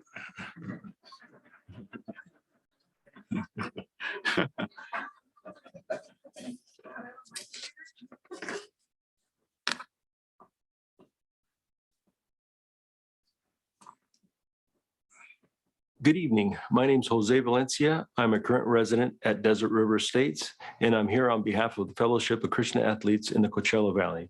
We're a community working to see the world transformed by Jesus Christ through the influence of coaches and athletes. Thank you, Mayor Furman and Council, for your time this evening. I am here to advocate for the approval of the location for Church at the Red Door. Church at the Red Door is not just a place to meet on Sundays. They are an intentional group who seeks to make a difference outside its walls. They get involved in the community and partner with organizations to help make a difference in people's lives. We have been blessed to experience this firsthand. Over the last 5 years, Church at the Red Door has been an unwavering partner, volunteering their time and providing much needed funds to support our local youth and empowering them to thrive. With their help, we have grown our organization to over 70 student athletes and know we are only one of many organizations that they have partnered with in the Coachella Valley. For this reason, I ask that you please approve this location for Church at the Red Door. Thank you for your time. Right. And that's it for the video. And we do have one more on Zoom, Ashley Montgomery. Ashley, you have 3 minutes. Thank you. Good evening, Mayor Pro Tem Ortiz, Mayor Furman, and council members. My name is Ashley Montgomery, and I am a City of Indio resident. I'm a single mother of 3. I have a 10-year-old son and 7-year-old twins, and I relocated to Indio in August. As you can imagine, my life is very busy and hectic, and I'm struggling.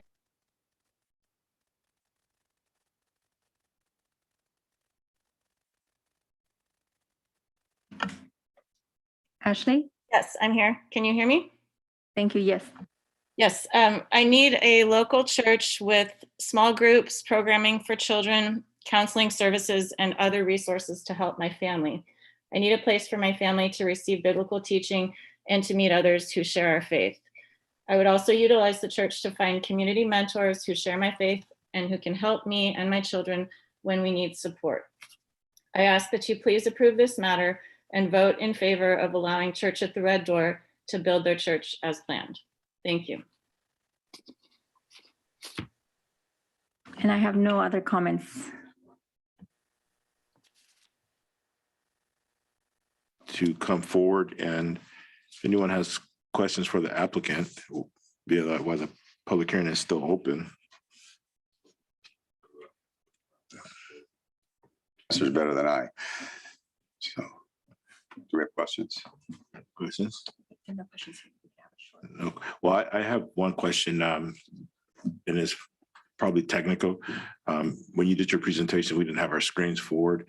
So if I could ask you if we could pull up the map again so we can look at that traffic. Sure.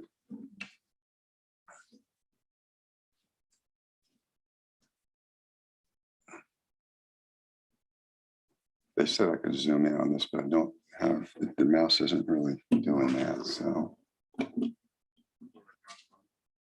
Oh, I could use that, yeah. The There we plus, go. yeah. Okay, that'll help for sure. Okay.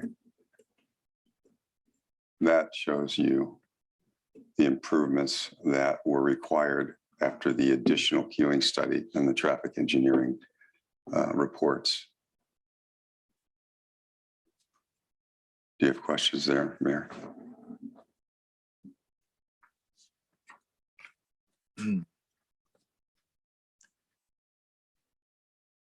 No, I don't have any further questions. I just need to look at the map close up. Okay, thank you. If the applicant has, you have a short time period if you wanted to rebut anything in the record. I just want, I have Rich Malikoff here, who's our planning consultant, and there was a mention of an outdoor worship area that I don't believe is anywhere on our site plan or in our specific plan, but Rich, maybe you can help me with that.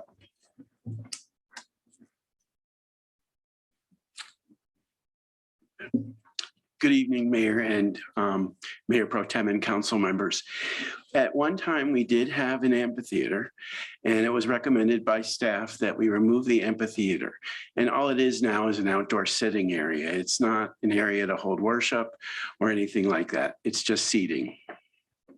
Anybody has any questions, I'd be happy to answer them. No questions? I'll go sit down there. Thank you. That's all I think we really need to address. I think the presentation is pretty much speaks for itself at this point. And we appreciate your vote of confidence. Thank you. Thank you. We'll close the public hearing and open it up for council. Councilmember Miller. Thank you, Mr. Mayor. I'm got really no questions. I'm in favor of the project. I think that we should have approved it before, and I see with the planning commission was 2-2, so that they had to bring it back to us. But I am in favor of the project, and I'd like to see it move forward. I'm more than happy to make a motion after other people talk. All right. Councilmember Amit. Thank you, Mayor. I heard contradicting statements. The counsel for the applicant, and the public hearing is closed, so I don't want to hear from anyone from the applicant's side. I want clarification from our side. The applicant's counsel stated that there had been no additional studies performed after the last approval of the city council, but yet there was a reference made to a new traffic study and a circulation plan that was presented. So I need that to be clarified for the record from our side of our side of the team. For the record, Kevin Snyder, Director of Community Development.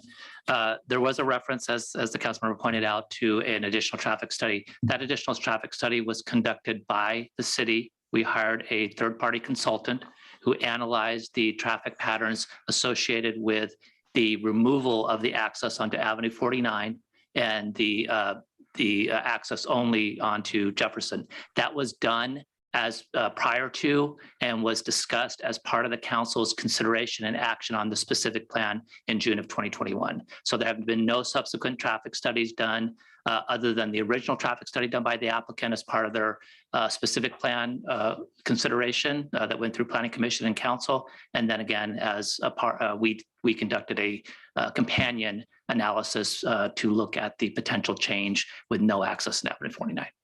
And you're saying that the companion was prior to our decision? Correct, council member. That was done as part of prior to your council, excuse me, the city council review and consideration of the specific plan. Staff felt that it was appropriate to have that analyzed in advance of the council consideration of the specific plan. As we anticipated, there might be interest in removing or restricting access to Avenue 49. So we, the city, hired an outside party to do that. And that was at the time of the specific plan consideration. So why does the applicant now extend the stacking length to 300 feet? So that was based on the analysis conducted by that third party. And I think at this time, if the council wants more specific detail, I can ask our consulting traffic engineer to come up and explain that. But basically, with the removal of the Avenue 49 access and the resultant access concentration on Jefferson Street, it was determined that an additional what we call throat depth or additional area of unobstructed access as you come off of Avenue 49 was needed. So initially that was looked at 180 feet, and subsequently that was increased to 292 feet to accommodate the additional traffic. And the goal when you have this throat depth or the unobstructed access is to allow vehicles to quickly move off of the public right of way and to avoid stacking under the public right of way that might create public safety issues. So that initial 180 feet was extended to 292 feet to make sure that there were safe movements into the site as vehicles moved from Jefferson onto the site. So was the traffic study then analyzed after the extension to the 300 feet? That was actually part of the analysis that was done by the city's traffic consultant as part of the consideration of the specific plan. So that was recommended by the city's traffic consultant with the potential restriction or no access on Avenue 49. Okay, so the mitigated negative declaration addresses only the physical, chemical, and biological issues with the exception of noise study. In each of these mitigated negative declaration categories, we need to be mindful of the long-term social and cultural effects, which have nothing to do with the traffic on the surrounding communities. So the next category of concern is significant change with mitigation incorporated. Once the social and cultural conditions that influence the life of an individual or community is determined to be significant, the ability to mitigate the concern would seem futile. Therefore, the less than significant categories where compromise can be found when both physical and social environmental issues are agreed upon. Ultimately, the final decision on the effects of the mitigated negative declaration to the community should lean more towards the individual environment versus the physical environment. And what I'm trying to do is redirect our focus. We're not debating the impacts and the social benefit of this project. What we're here to decide is the land use question and whether this site can facilitate 958 seat worship center with ancillary uses, a business center, a conference center, or a community center, whatever they want to call it. Once you start expanding the uses, it's difficult for us to just consider that this is a place of worship. It becomes a campus. It becomes almost a commercial center. And I want to make sure that we address that because I feel the impacts are going to be much greater than they're leading us to believe.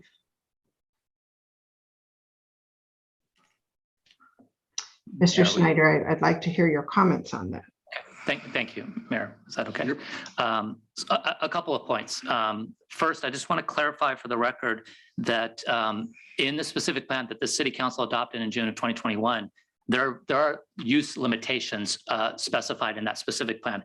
And the primary activities on the property will be worship, religious instruction, youth activities, meeting rooms, and Bible study.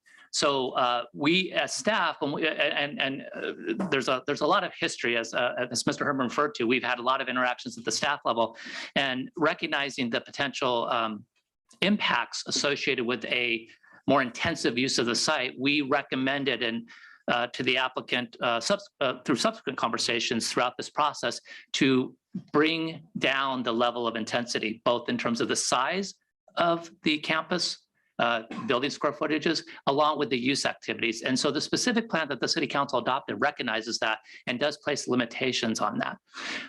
The other point I guess I would make is that in my professional opinion, as your community development director, I believe that the council's action in June of 2021 answered the land use question. You adopted the regulating standards for development of this property. And in that regard, the subsequent entitlement applications are intended to be looked at as whether or not they are compliant with the specific plan. And that's the legal analysis that we are required to do under state law. it's a factual analysis.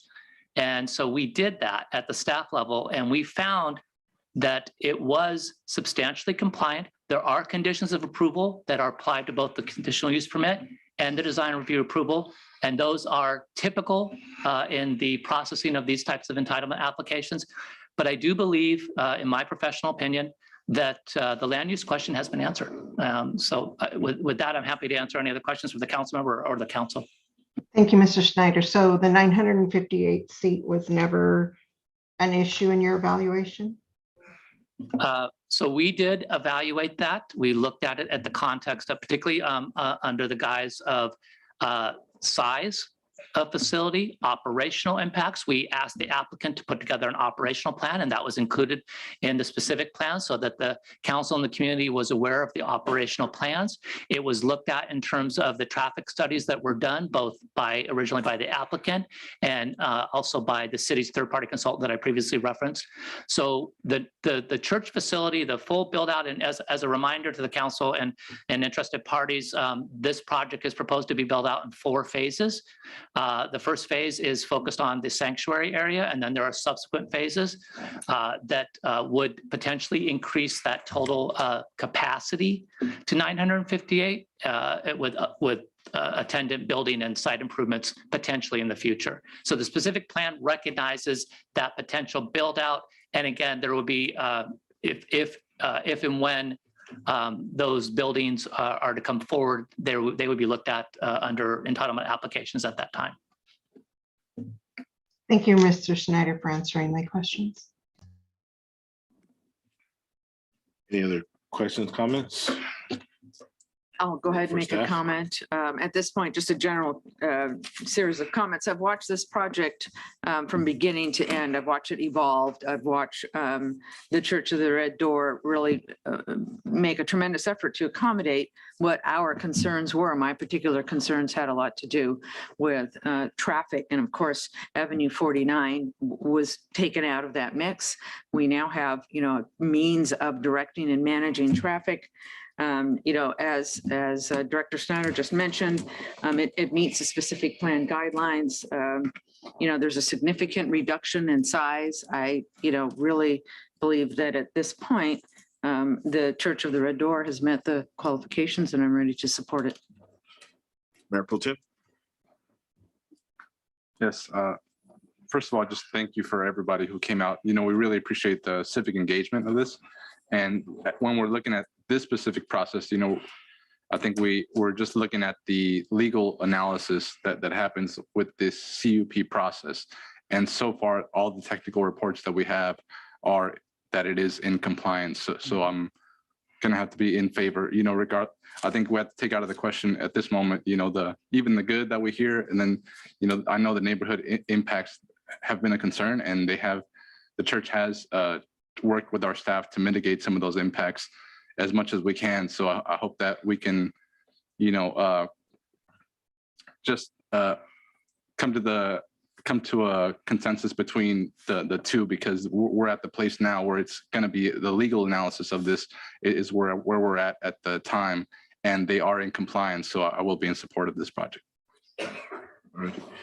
And I will say, and I want to make this very, very clear.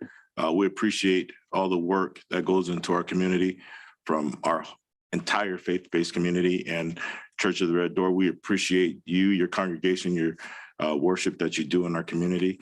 And I'll echo the Mayor Pro Tem's words. This is more of a legal and decision we're making with the CUP and land use issues and community impacts and those concerns that we need to address with some of the neighboring communities. And some have still been addressed. Some, if this passes, are yet to be seen. I mean, we talk about traffic, and I think there was a mention of traffic signalers during services, correct? And I don't know if that's taken into consideration with the traffic study, traffic signalers, if that's needed with the amount of traffic that's in that area. So there's still some concerns there. I believe the amplified sound outside is not permitted. However, there is an opportunity, if the opportunity presents itself, the congregation could come to council and request an event permit. Is that correct? Mayor, that is correct. However, the council in its action in June of 2021 did specify that for those events, no outdoor amplification would be allowed. So they can have events outside of the building areas, but they still have to address no sound amplification. Okay. Well, you know, I wanted to take folks' time and finances into consideration. The council, you know, we've been a lot of studies and it's been very thorough, and I appreciate that by staff. And thank you for answering all the questions. Thank you to the applicant for answering questions. I understand that there's a big old folder over there that symbolizes some finances, right? However, I think we're at a point where we need to make a decision about this project. And I think with that being said, I don't know if Councilmember Miller has the motion on the floor, but I would entertain the motion.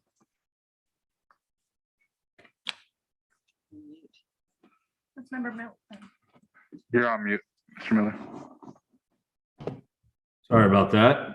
I will make a motion to adopt resolution number 10266, approving conditional use permit number 20-10-1064 to allow worship center use located at the southeast corner of Avenue 49 and Jefferson Street, known as the Church at the Red Door, and adopt resolution number 10267, conditionally approving design review 20-05-474 for the Church at the Red Door, and determine that the project is exempt from further review under the California Environmental Quality Act. I have a motion on the floor. Do I have a second? I'll second that motion. Can I have a vote, please? Councilmember Holmes, Aye. Councilmember Miller, Aye. Councilmember Ramos Amit, Nay. Mayor Pro Tem Ortiz, Aye. and Mayor Furman. Nay. And I want to add, if this looks like it's going to pass, we were in the same jersey. So if this is in our city, I'm looking forward to working with all of our residents and any congregation that's in our city. So that motion passes.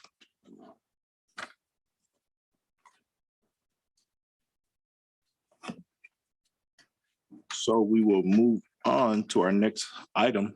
You think you're okay, Kevin? Are you on the next one as well? Yeah. I'm introducing. Okay, so it's item 10.4, amendment to tentative track map 31689, Spana Phase 2. Director of Community Development, Kevin Snyder. And if you want to wait a second while folks exit, that's fine.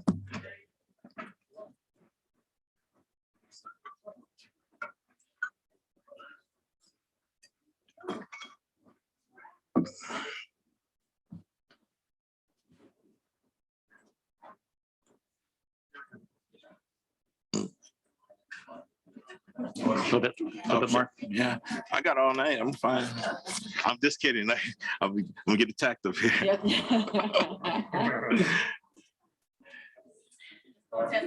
Oh, see. It's getting a little warm up here too. Okay. I think we're at a point where I can be heard over the crowd. Yeah. As the mayor indicated, this is a public hearing item. For the record, Kevin Snyder, Director of Community Development. I am going to invite Maribel Carbarubias, our Assistant Planner, up, and I'm going to make a request of the City Council. This is her first presentation to you, and you are always warm and generous in supporting staff, and I would just ask you to extend that warmness and generosity to her. She's a little bit nervous, but please let her give her presentation and just give her a warm welcome if you could, please. So, Maribel, please.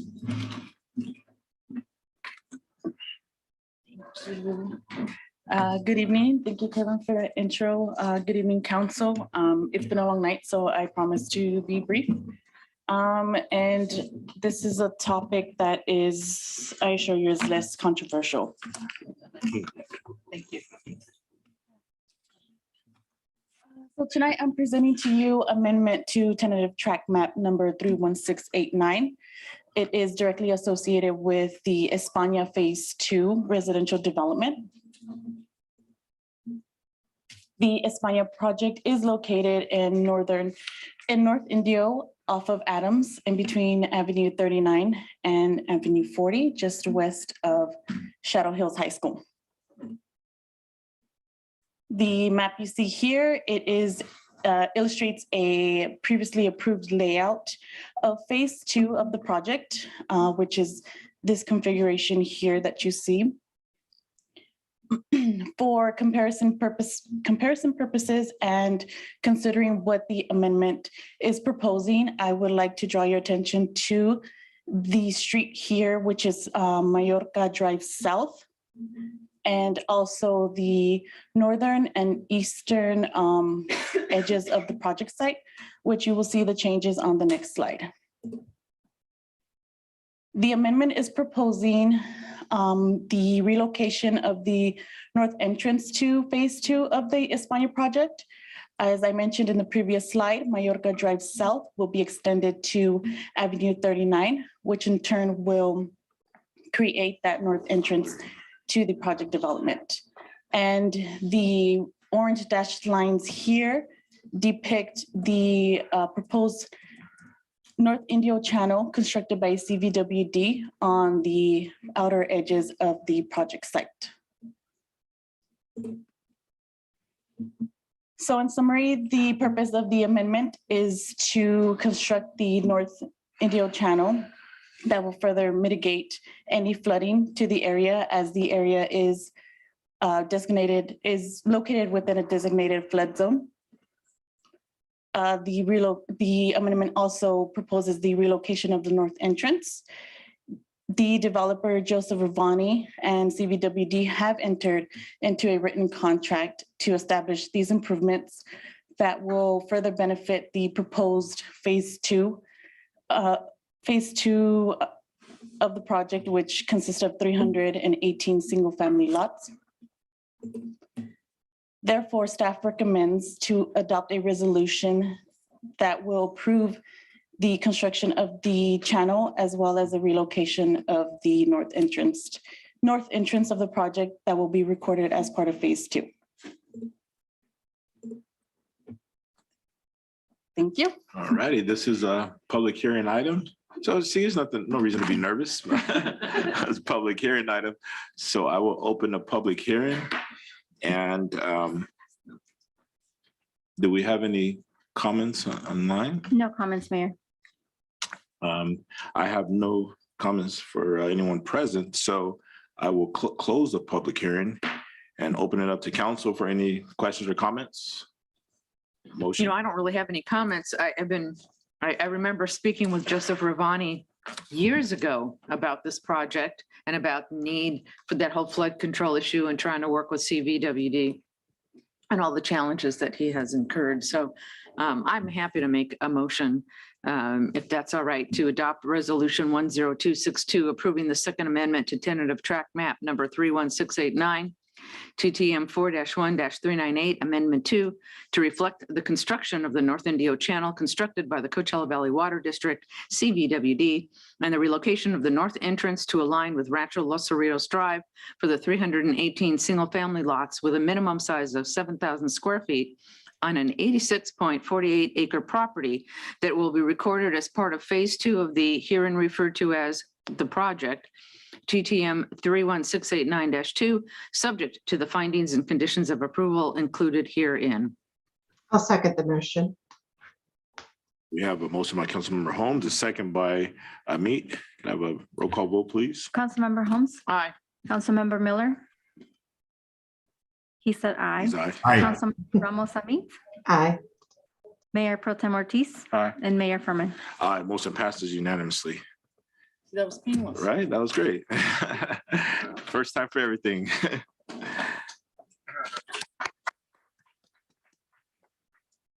So we will move on to item number 11, which are public comments for items not on the agenda. Ms. Sanchez, do we have any speakers? I do. Vanessa Rivera, you have 3 minutes.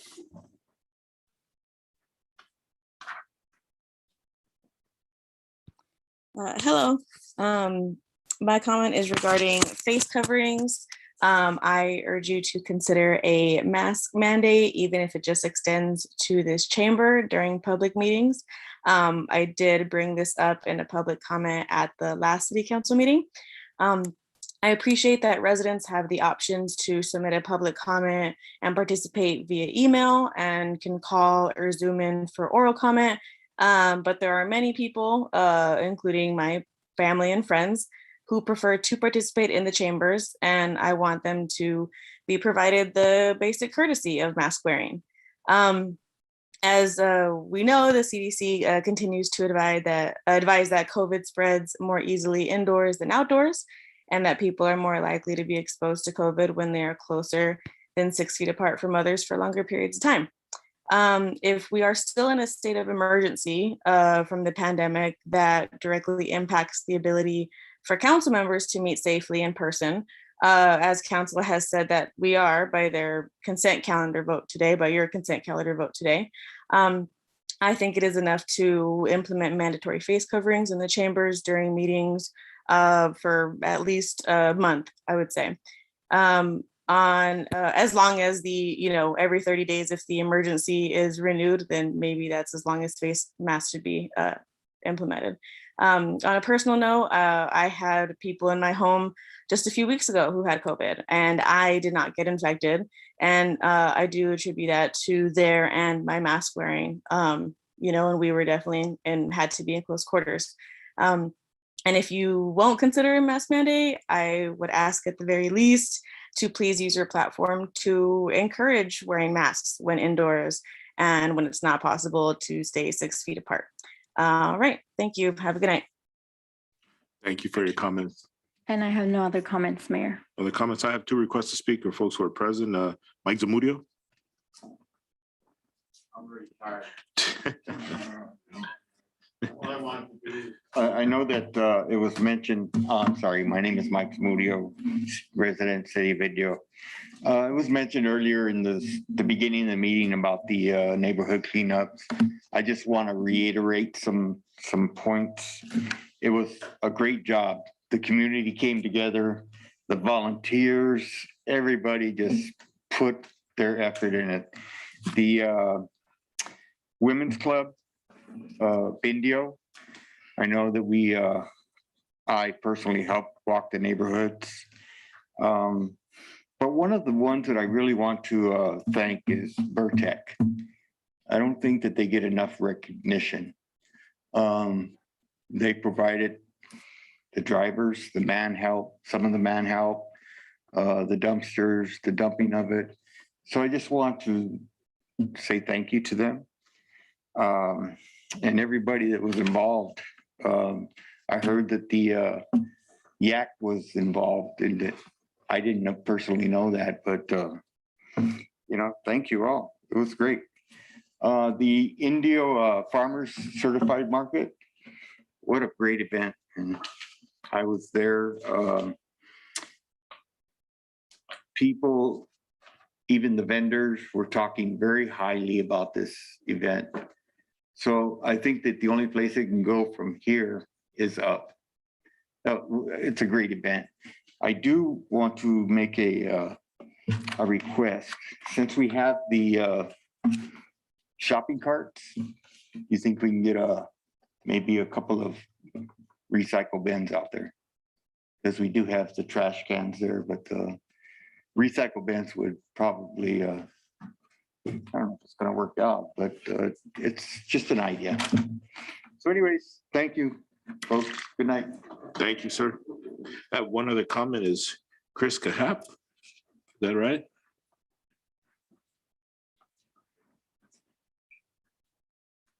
I'm last, right? We don't know yet. We still got, the internet. Well, that brings me some earth-shaking news, some world-changing news. Right. Wonderful good news. The Tranquility Bomb has been dropped. It was dropped last October by University of California Irvine Professor Oliver Sibeli when his paper about an ancient Chinese herb called Corydalis yanhusuo was published in the journal called Pharmaceuticals. YHS, its shorter name, has been shown to eliminate the body's ability to create tolerance to morphine when co-administered along with morphine. This means that the chronic pain treatment, there will be no need to increase dosage to achieve the desired analgesic relief that morphine provides. The property of YHS makes overdose and addiction much less likely, if not nearly impossible, while offering a means to end addiction in a weaning process. In other words, YHS is quite possibly the silver bullet for addiction and overdose. More research is absolutely necessary. Now, the bad news is that this was underreported. I'd like to know if anyone has heard about this. Anybody? This should have been shouted from the mountaintops. Every media should have covered this, should have been above the fold banner news worldwide. The more bad news, the National Institute of Health, which grants government funds for biomedical research, is very stingy with addiction research funds. When addiction is dispatched to the trash heap of history, it will take the cartels, the pusherman, drug violence, corruption, and the narco refugees that amass on our southern border with it. The tranquility bomb has been dropped, but it will take research money to explode it. I've written a book and I actually predicted this. And got some flyers about the book if anybody'd like one.